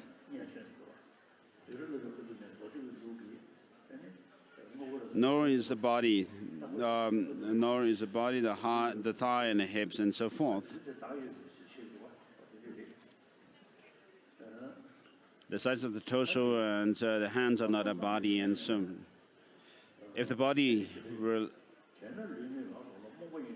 located within the portion of all of these parts, then although the parts are located in their own parts, where does the part in turn locate? And if a body itself, in its entirety, were located everywhere in the hands and so forth, there would be as many bodies as there were hands and so forth. So each of the hands are not the body as such, but they are parts of the body. So apart from the different parts that constitute the hand, you cannot have the hand as well. And then each of the fingers, too, are constituted of their own parts. And apart from these parts, you cannot pinpoint anything as finger. So as the body does not exist outside and inside, how could the hands and so forth possess a body? As it doesn't exist as separate from the hands and so forth, how could it possibly be truly existent? Thus, a body is not truly existent, but because of ignorance, the mind viewing self over hands and so forth arises. It is like the mind viewing a man over an effigy. Because of the effigy, it's set up in the shape of a man.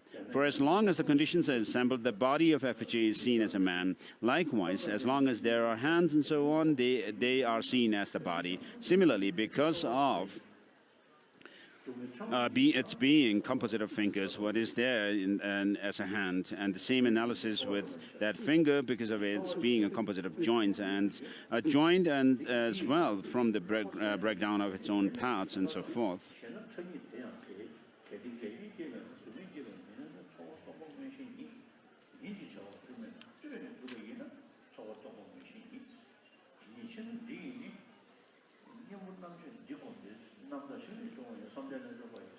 So verse number 92. Because of that, this analytic remedy needs to be meditated. The concentrative mind that grows from the field of examination is the food of the yogis. If there is a gap between the sense power and its object, where could the meeting of the two occur? And if there is no gap, they would be fused as one. So the meeting would be of what with what. Yet there can't be penetration of particle by particles. They have no empty space, and they are of uniform size. When there is no penetration, there is no commingling. And when there is no commingling, there is no meeting. Moreover, for something that is partless, how could what might be called a meeting properly take place? If a meeting and being partless can be observed together, then show it, please. For consciousness, which is immaterial, a meeting is untenable.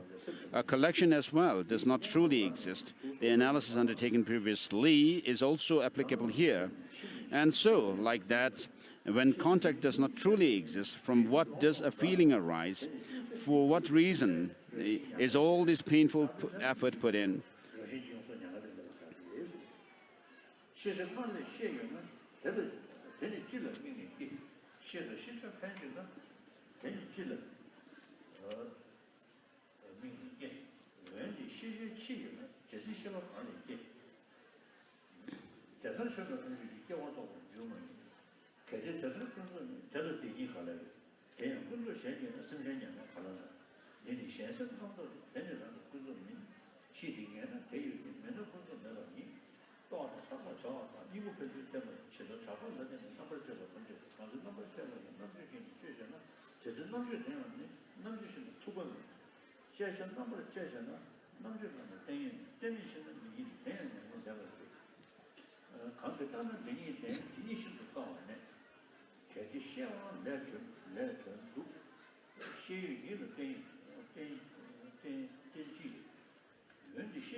So verse number 116 down shows that the analysis of the into the nature of things from the four what I call the Theta Lama reasoning, using the Theta Lama reason.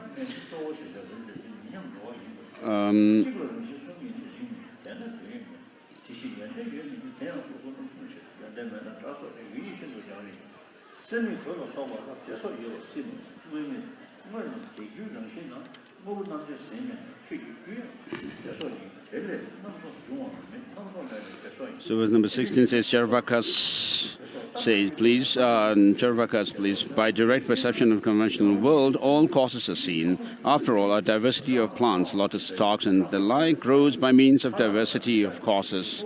Suppose you ask, by what has the very diversity of causes been made? Well, from the diversity of previous causes. And suppose you ask further, because of what does a cause have the ability to give rise to an effect? Well, it is from the power of the previous causes. And if Nayaka Vaisheshikas assert the powerful Lord Ishvara were the cause of the world, so tell me, what is Ishvara in fact? If you said the elements, then so be it. But why all the fuss about merely a name? However, earth and the rest are multipart, impermanent, non-coercion, and not divine.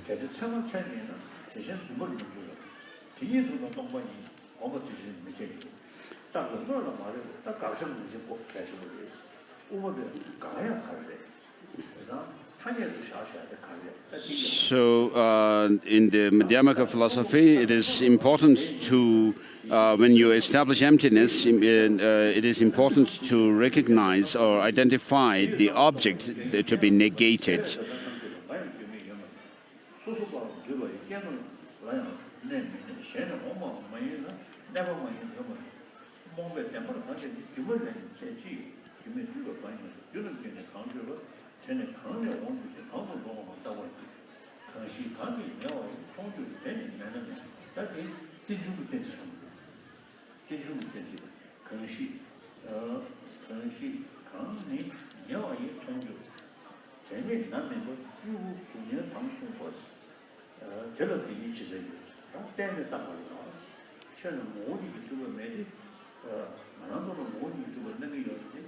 So verse number 144 shows that of the interdependent nature of things.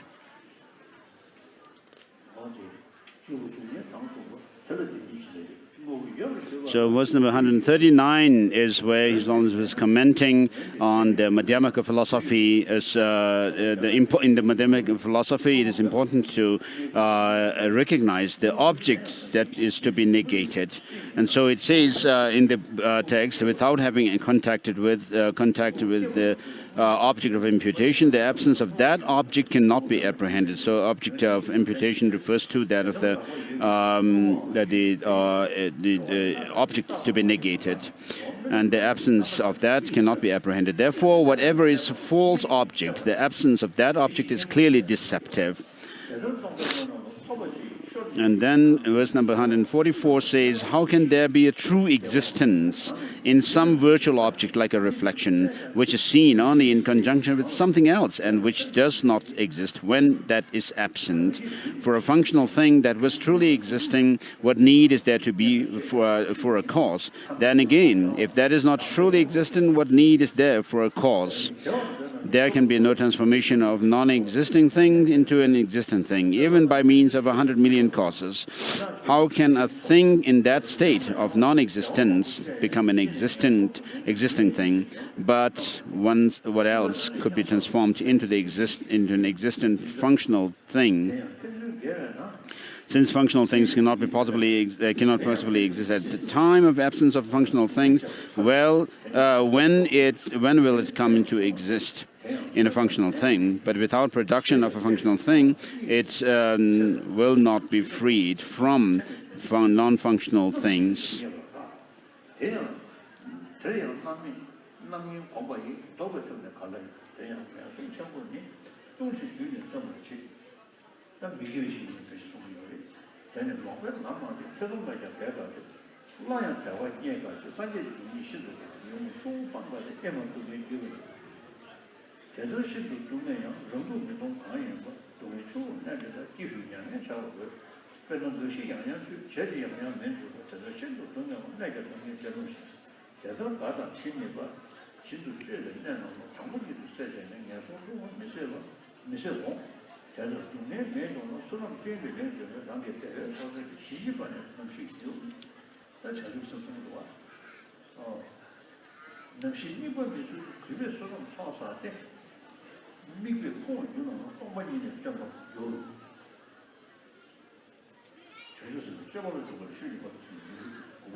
So since everyone has we're done with the chapter 9, and regarding the 10th chapter, we'll all recite it together later. So first, before that, we will have the blessing of Manjushri.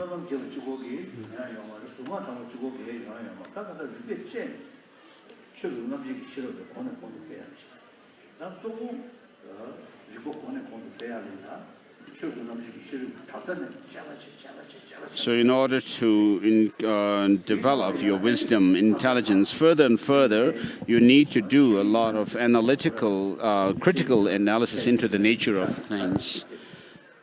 And so Manjushri has a special significance for developing wisdom further as well. Of course, the main thing is your effort doing a critical analysis into the nature of things to develop your mind, your intelligence and wisdom further.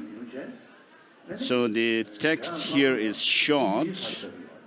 So Manjushri, White Manjushri also is a deity of compassion. So it helps as a Manjushri, he's related with wisdom as well. And also because of this White Manjushri being significant for compassion as well, and it helps to, receiving this blessing and doing meditation on Manjushri, White Manjushri helps to develop your compassion further as well. We have Kadok Yetse Rinpoche here. So Dzogchen, the great completion, actually has a very comprehensive way of putting the whole teaching of the Buddha through the 9 yanas or vehicles.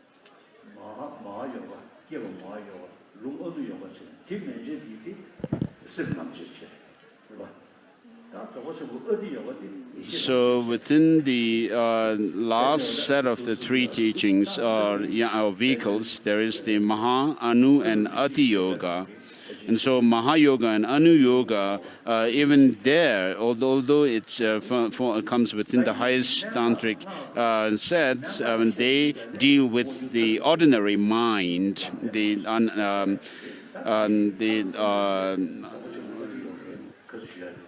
whereas the Ati Yoga has to do with that of the pristine awareness nature of the mind. And so as I explained yesterday as well, you need to actually go through the teaching on meditation on the teachings that are found in the second turning of the wheel of Dharma, which is the perfection of wisdom teachings, as well as teachings pertaining to the Buddha nature, which is taught in the Tathagata Garbha Sutra and so forth. And so combining these two, then when you have some understanding and experience, then you can actually take that into the Ati Yoga meditation using the pristine awareness nature of the mind.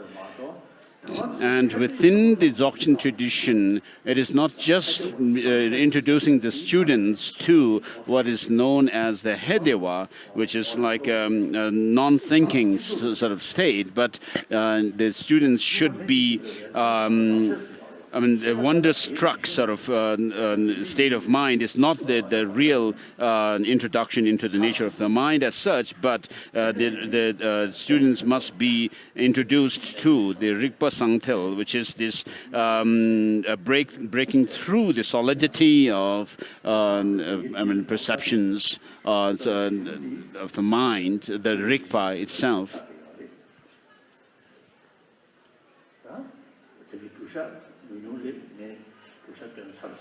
So I have done the preparatory ritual earlier.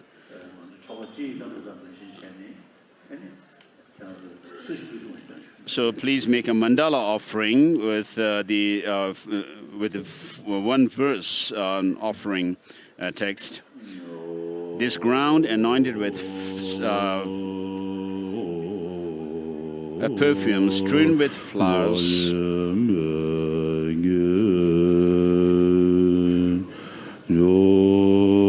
And adorned with the Mount Meru, the 4 continents, the sun and the moon. I imagine this, so you are imagining the sort of cosmos comprising the Mount Meru in the center and the 4 continents and the sun and the moon. And the subcontinents of these 4 continents and imagining this whole cosmos as a pure land of a Buddha, I offer this to you, my Master.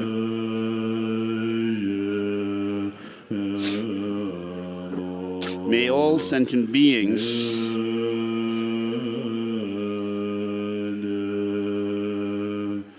enjoy their pure land.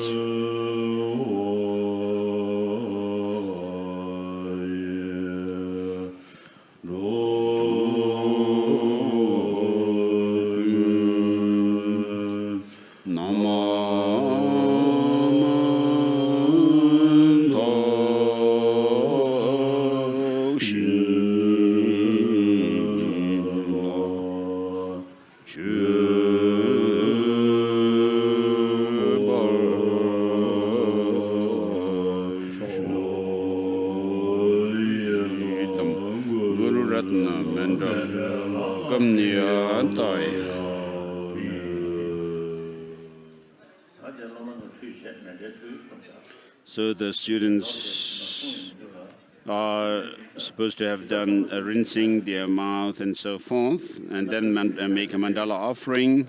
So these we have done.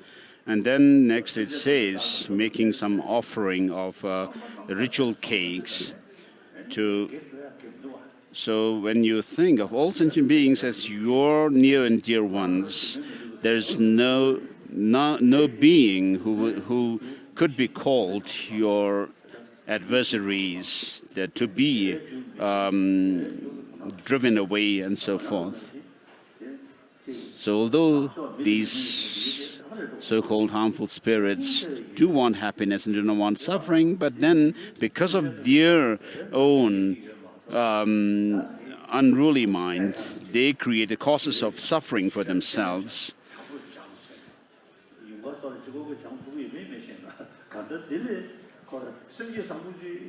So instead of trying to overcome them through certain rituals and wrathful practices and so forth, it would be best for us to meditate on or cultivate compassion and cultivate bodhicitta, and a good heart like that would be much more beneficial. So we'll not go through this dharma offering to drive away the so-called evil spirits.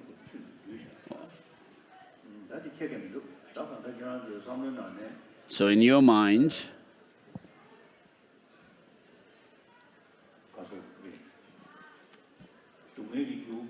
so the cause of suffering is this unsubdued mind.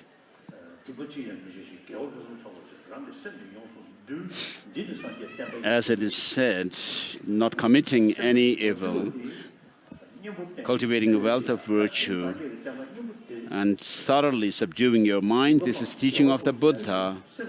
And so, on the basis of whether you have control over your mind or not, you create either positive or negative actions. So all the religious traditions, because of their teaching of love and compassion, they are all meant for subduing our mind, transforming our mind. And so this mind, which is under the sway of our mental afflictions, which have no sound basis at all,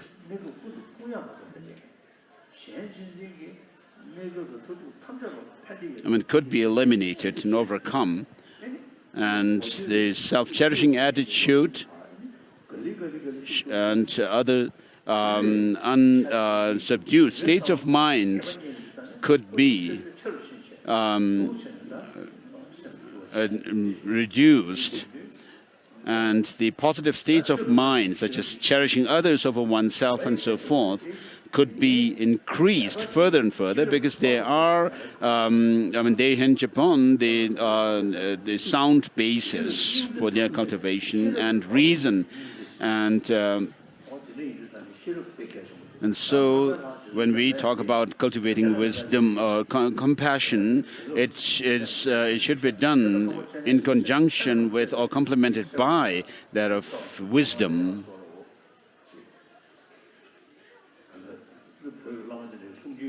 So some Tibetan Lamas say that when you recite the Om Mani Padme Hum mantra, this mantra of compassionate deity, you will not think of having longevity or subjugating others and so forth. So you will think of benefiting yourself and others from life after life and so forth. So you will not think about making money and wealth and so forth through the Vesati when you recite the six-syllable mantra of Avalokiteshvara.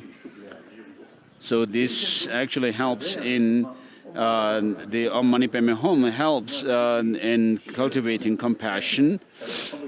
And the mantra of Manjushri, the wisdom Buddha, is beneficial for developing your wisdom and intelligence further. So when people ask me to help their children who have some difficulty with their speech, I tell them that they should actually make their children recite the Arapatana, the mantra of Manjushri. I, as a small kid, used to be a very, I used to be have a very bright intelligence. I used to be a bright student, and even now, at the age of 82, almost 83, I'm still very clear in my thinking, and I'm not like others who cannot think through.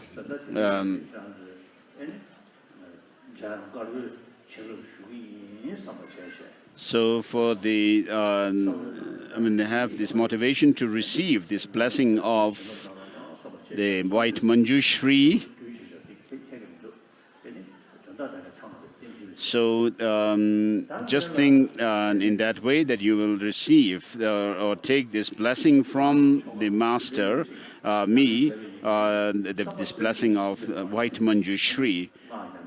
So whatever tantric practice you do, particularly, you should do it with the motivation of bodhicitta, this altruistic spirit of enlightenment. So Kundalama Lama Rinpoche used to tell me that in the Hinduism, they also have the practice of deity yoga, meditating on deity yoga, and then they visualizing those of the chakras and channels and so forth. Whereas the difference between their Tantra and our Tantra is, in the beginning of our Tantra, we go through the meditation on emptiness with mantras like Om Svabhava Shuddha Sarvadharma and so forth. And then we also have the motivation of bodhicitta, this altruistic spirit of enlightenment. And so merely meditating on deity and reciting mantras and chakras, or visualizing the chakras and channels and so forth, and also the inner heat called tummo. And with regard to these practices, there is no difference. They are similar to the Hindu practices, whereas what differentiates the Buddhist tantric practice is these the meditation on emptiness and also the cultivation of bodhicitta. And so I thought also of doing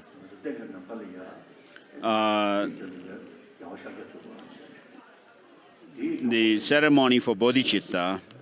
So in the center, in the space, you should imagine Shakyamuni Buddha surrounded by the great successors to the Buddha.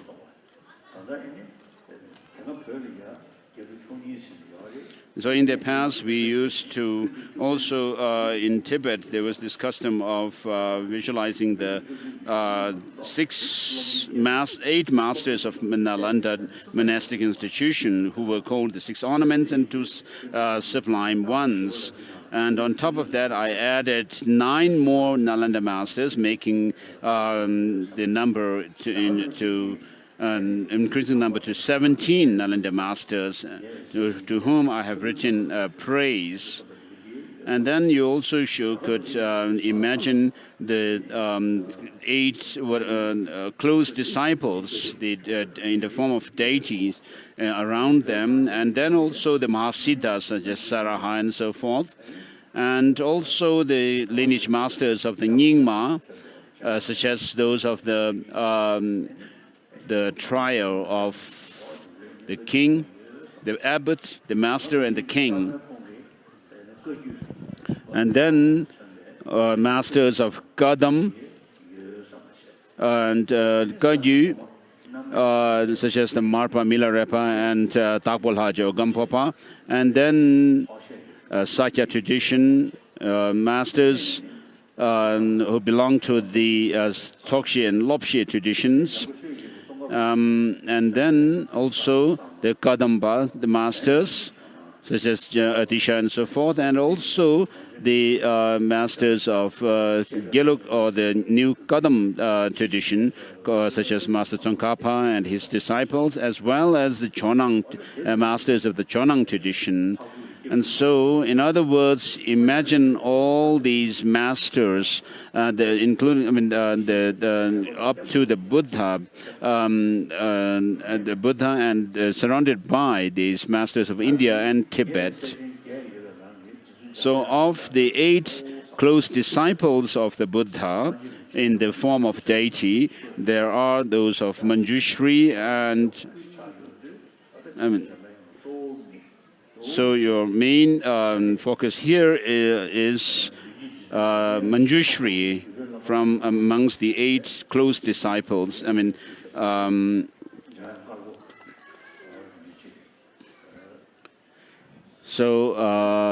This white Manjushri I have also visualized in the altar, generated it in the altar.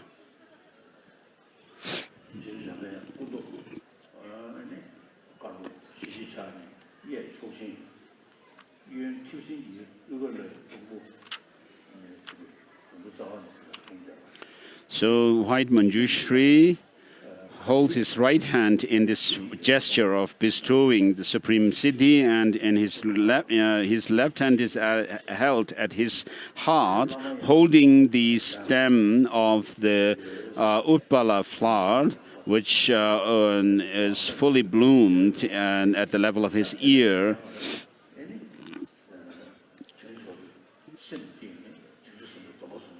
So first we'll go through the Bodhisattva vow in front of, with the visualization of the Buddha and all the lineage masters of India and Tibet before us in this space. And so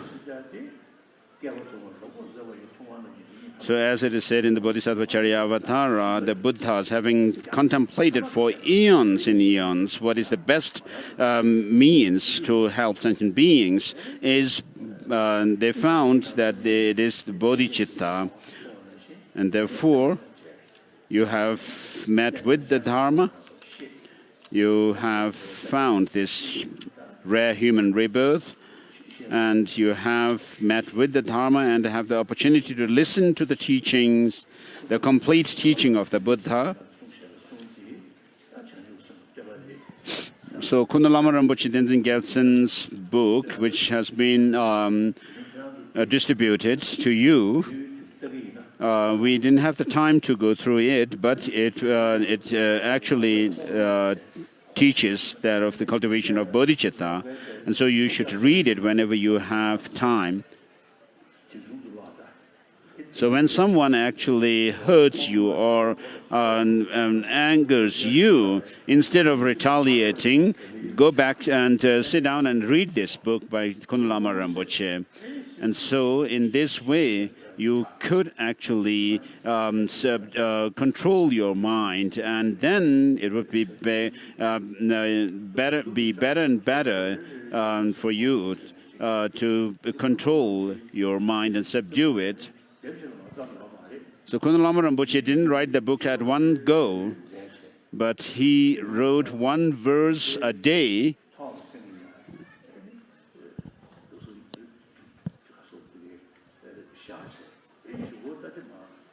And then he collected these verses in the roof of his room where he was composing this text. And then later he took them all down and compiled them together. So keep this book with you all the time in your pocket, and then when you feel disturbed, take it out and read it, so that it will be helpful for you. So bodhicitta is of real benefit. So for Buddhahood, there is no greater factor or means to help you reach there than this. And for this life also, to have a good heart, good life, there's nothing greater than bodhicitta. And many people say, many Westerners and foreigners say that Tibetans are quite kind-hearted. So on the whole, of course, Tibetans are quite compassionate people, whereas, of course, there are few who are bad people, even amongst Tibetans. And Tibetans, as a custom, we are used to reciting the six-syllable mantra of Avalokiteshvara, the Buddha of compassion. And we also are used to feel sorry for someone suffering and say, so why people find Tibetans to be compassionate is because of our tradition of cultivating bodhicitta and compassion and so forth. And the great masters of the past have actually preserved the teaching within themselves through practice and meditation, thereby developing the experience within themselves and then passing that tradition down to us. And today, there are many Chinese who take interest in the Tibetan Buddhist tradition, finding that it teaches the extensive as well as the profound teachings. And therefore, because they find interest and pay attention to this tradition of ours, they naturally feel close to us and support us. And so if you think about bodhicitta, it will help yourself as individuals as well as the Tibetan course. We also pray for the Buddha Dharma to endure for a long time.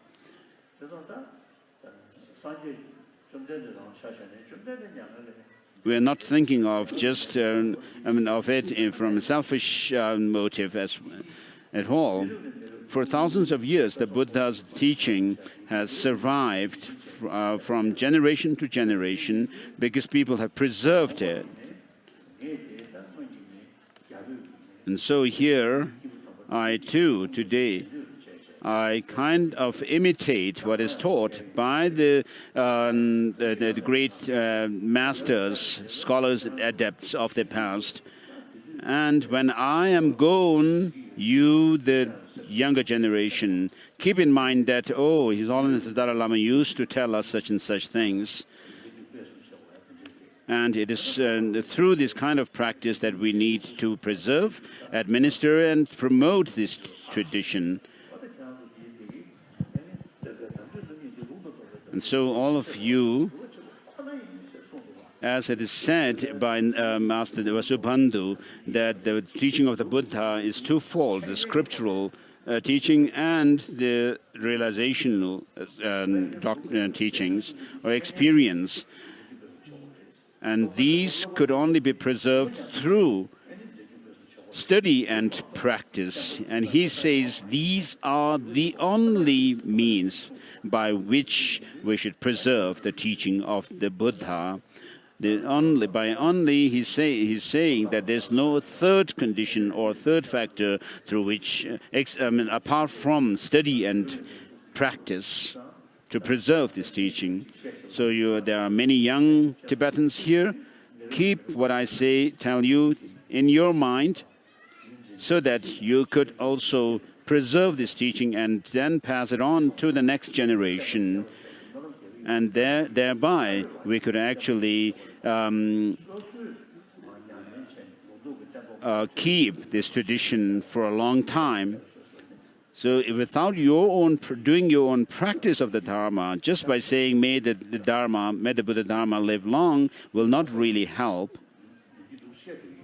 So I do say this to the monastics in the great monastic learning institutions, telling them that you should carry on with your study. And if you do it properly through your study and meditation and keeping or preserving this teaching well, then when I die, I would feel rather at ease when I breathe my last. Otherwise, of course, people have great faith, but when you have to really point out where we have made progress in terms of the study and in terms of the scriptural teaching and the experience, if we have nothing really we can actually point at, that would make me sad. And when I breathe my last, and therefore, it's very important for you to keep this in mind, that study and practice are important for the preservation of the twofold teaching of the Buddha.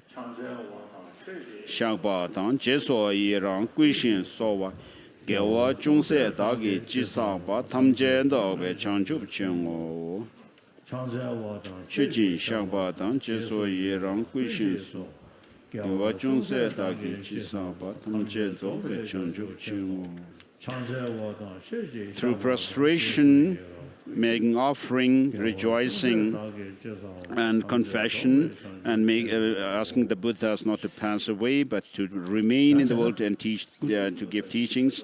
I dedicate all these virtues for the complete enlightenment. So this covers the 7-limb practice. And so, therefore, the Bodhisattva vow will go through this text, which goes through taking refuge in the rituals and then confessing our misdeeds and then rejoicing in the virtues of all beings. So having done that, then you take to your heart the Buddha's enlightenment. And then in this text, it says, in order to fulfill one's and others' interests, I generate the mind for awakening. So for your own sake and for the sake of others, there is nothing greater than cultivating bodhicitta, and for this life and the lives to come as well, for your longevity and so forth, there's nothing greater than this awakening mind of bodhicitta to fulfill these goals. And then it says, having developed the mind for the highest awakening, I shall invite all sentient beings as my guests. I shall engage in the delightful, sublime, enlightening conducts. And so you are calling on all sentient beings as your guests to this feast of joy and happiness. So, for example, if we invite some friends to our house as our guests, and when they arrive at your home, and if you have nothing to offer, that doesn't really serve the purpose, does it, for inviting them? And so, having invited all sentient beings, similarly, having invited them to this feast of great happiness, so what is that happiness that you are going to cause them is through the practice of the 6 perfections, such as generosity, morality, and so forth, you will have benefit, and the others also will benefit from these. And therefore, it says, I shall engage in the delightful, sublime, enlightening conducts. So these practices, the 6 perfections, are the practices which, from all respects, give benefit to other sentient beings. And therefore, you say, may I attain Buddhahood to benefit all sentient beings. And so, the meaning of taking Bodhisattva vow is that you pledge to undergo the practice of the 6 perfections, just as the past Buddhas and Bodhisattvas have done, and having generated bodhicitta and engaged in these practices of the 6 perfections, likewise, you will train in their footsteps. So this is the meaning. Keep that in mind and repeat these lines, please. Sit on your right, kneel on your right knee. So if you have bad knees or legs, then keep seated as you are comfortably. I seek refuge in the 3 jewels. I confess each and every misdeed. I rejoice in the virtues of all beings. I take to heart the Buddha's enlightenment. To the Buddha, Dharma, and the highest assembly, I seek refuge until I reach enlightenment. To fulfill one's and others' interests, I generate the mind for awakening. Having developed this mind for highest awakening, I shall invite all sentient beings as my guests. I shall engage in the delightful, sublime, enlightening conducts. May I attain Buddhahood to benefit all sentient beings. Sure. Please repeat it for the 2nd time, having done it for the 1st time. I seek refuge in the 2 jewels. I confess each and every misdeed. I rejoice in the virtuous deeds of all beings. I take to my heart the Buddha's enlightenment. To the Buddha, Dharma, and the highest assembly, I seek refuge until I reach enlightenment. To fulfill one's and others' interests, I generate the mind for awakening. Having developed the mind for highest awakening, I shall invite all sentient beings as my guests. I shall engage in the delightful, sublime, enlightening conducts. May I attain Buddhahood to benefit all sentient beings. So, having repeated for the 2nd time, now at the 3rd time, when you say, in order to fulfill one's and others' interests, I generate the mind for awakening. That is generating that of the aspiring bodhicitta. So having done that, you should, on a daily basis, cultivate bodhicitta by using this verse, which says, I seek refuge in the 3 Buddha, Dharma, and Sangha until enlightenment is attained, and through the 2 collections gained by giving and so forth, may I receive Buddhahood to benefit all sentient beings. And then at the end, when you say, may I attain Buddhahood to benefit all sentient beings, you have taken that of the Bodhisattva vows. And also, having generated bodhicitta, you will also think of not causing decline to it on a daily basis. And in fact, try to further your awakening mind, this bodhicitta. And then, regarding the bodhisattva vows, which you take by reciting, having developed the mind for highest awakening and so forth, I shall engage in the delightful, sublime, enlightened conducts. So the main practice of the bodhisattvas comes down to the keeping the 18 root down, keeping from the 18 root downfalls, and then the 46 secondary infractions.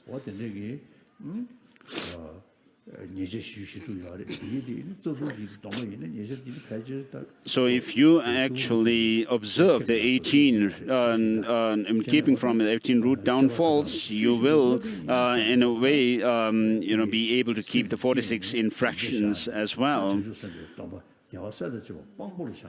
So, with the Buddha and the Bodhisattvas as your witness, you are taking the Bodhisattva way, the Bodhisattva vows. When you say, may I attain Buddhahood for the benefit of sentient beings, feel convinced that you have received the Bodhisattva vows.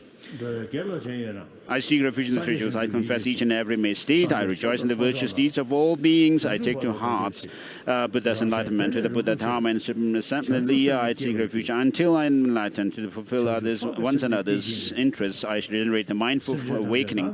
Having generated the mindful highest awakening, I shall invite all sentient beings as my guests. I shall engage in the delightful, sublime, enlightening conduct. May I attain Buddhahood to benefit sentient beings. As it was said, in Bodhisattva Charyavatara to increase it further, have this delight. Today my life has borne fruit. I have attained an excellent human existence. Today I'm born into the Buddha's field. Now I am born as a Buddha's child. Now, come what may, I shall act in accord with this lineage, never causing it impeccable and noble lineage to be tarnished. Which intelligent person will despair to ride the horse of bodhicitta, which leads you from bliss to bliss, and feel discouraged?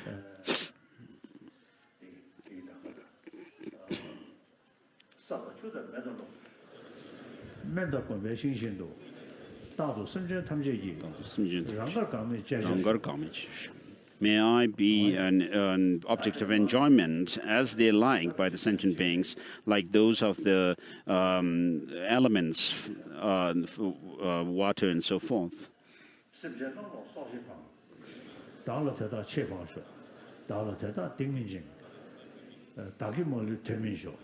May sentient beings be dear to me. May I also be dear to them, and may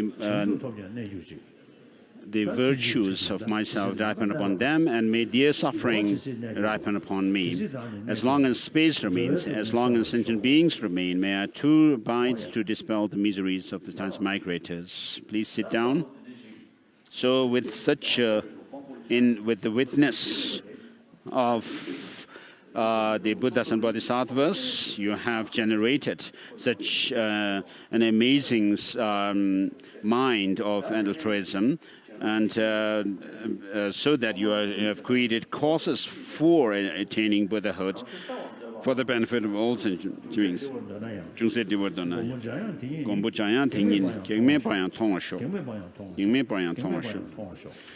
So,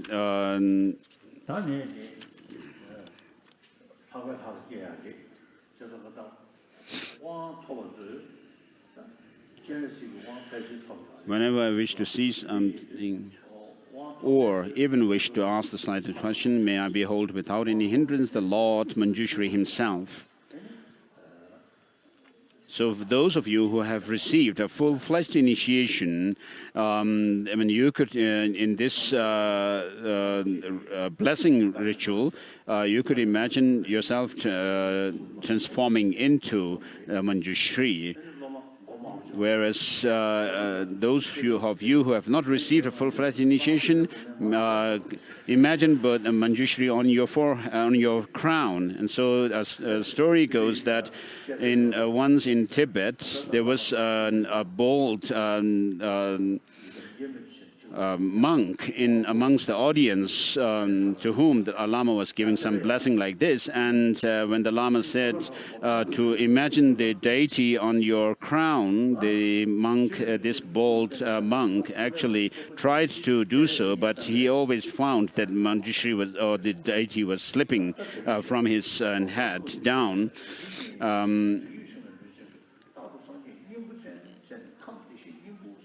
So the Buddha nature, according to the Dzogchen tradition, so this mind which breaks through the solidity is adventitious, and the basic ground of the pristine awareness is not tinged with or affected by this stains. So the subtlest nature, the clear light mind, is the one which actually becomes the Buddha mind in the end. And so the Buddha's enlightened deeds radiate towards these sentient beings. And then, with regard to the nature of emptiness of mind, the empty nature of the mind of sentient beings and the emptiness of the Buddha's mind are of the same nature. And therefore, it says all sentient beings have this lineage or the essence of Buddhahood because of having this Buddha nature. or Tathagata Garbha. And so in the Tantric language, there is this word, the innate, clear light mind.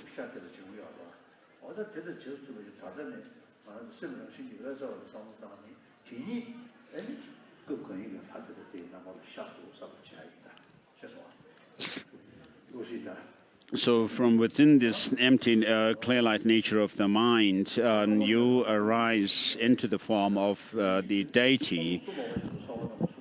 If you visualize yourself as a Manjushri, and then also the Manjushri on your crown for those who have not received any full-fledged initiation. And then regarding this text,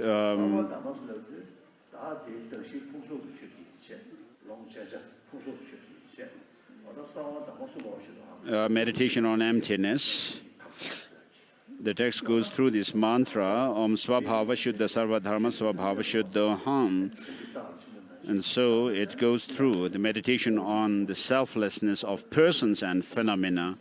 And so as we covered in the 9th chapter, just reflect on the fact that there's nothing whatever which has any independent objective existence, but their things are merely designated, and therefore there's nothing independently existing. And so just meditate on emptiness.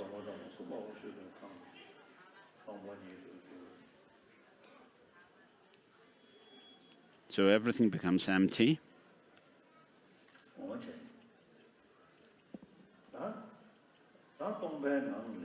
So from within this meditation on emptiness,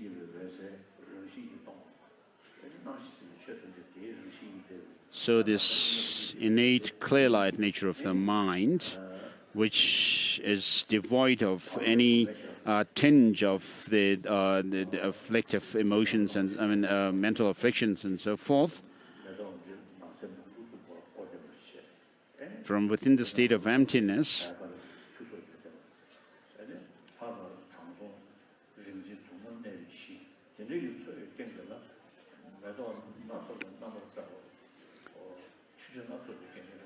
so the syllable arises, and this in turn transforms into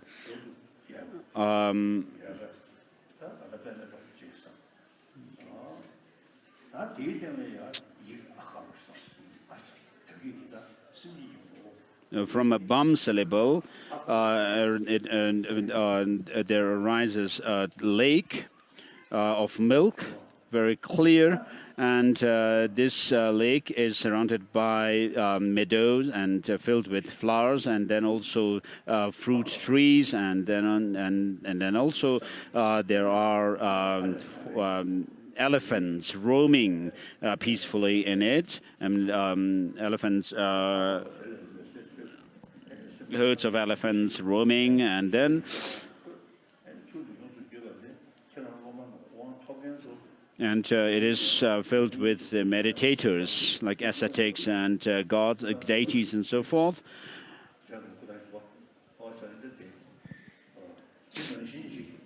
So the meadow is filled with, the lake is also filled with different multicolored flowers as well. And then there are many birds singing sweetly, and in the center of it, from the pum syllable, arises a lotus stem, and the flower is fully bloomed.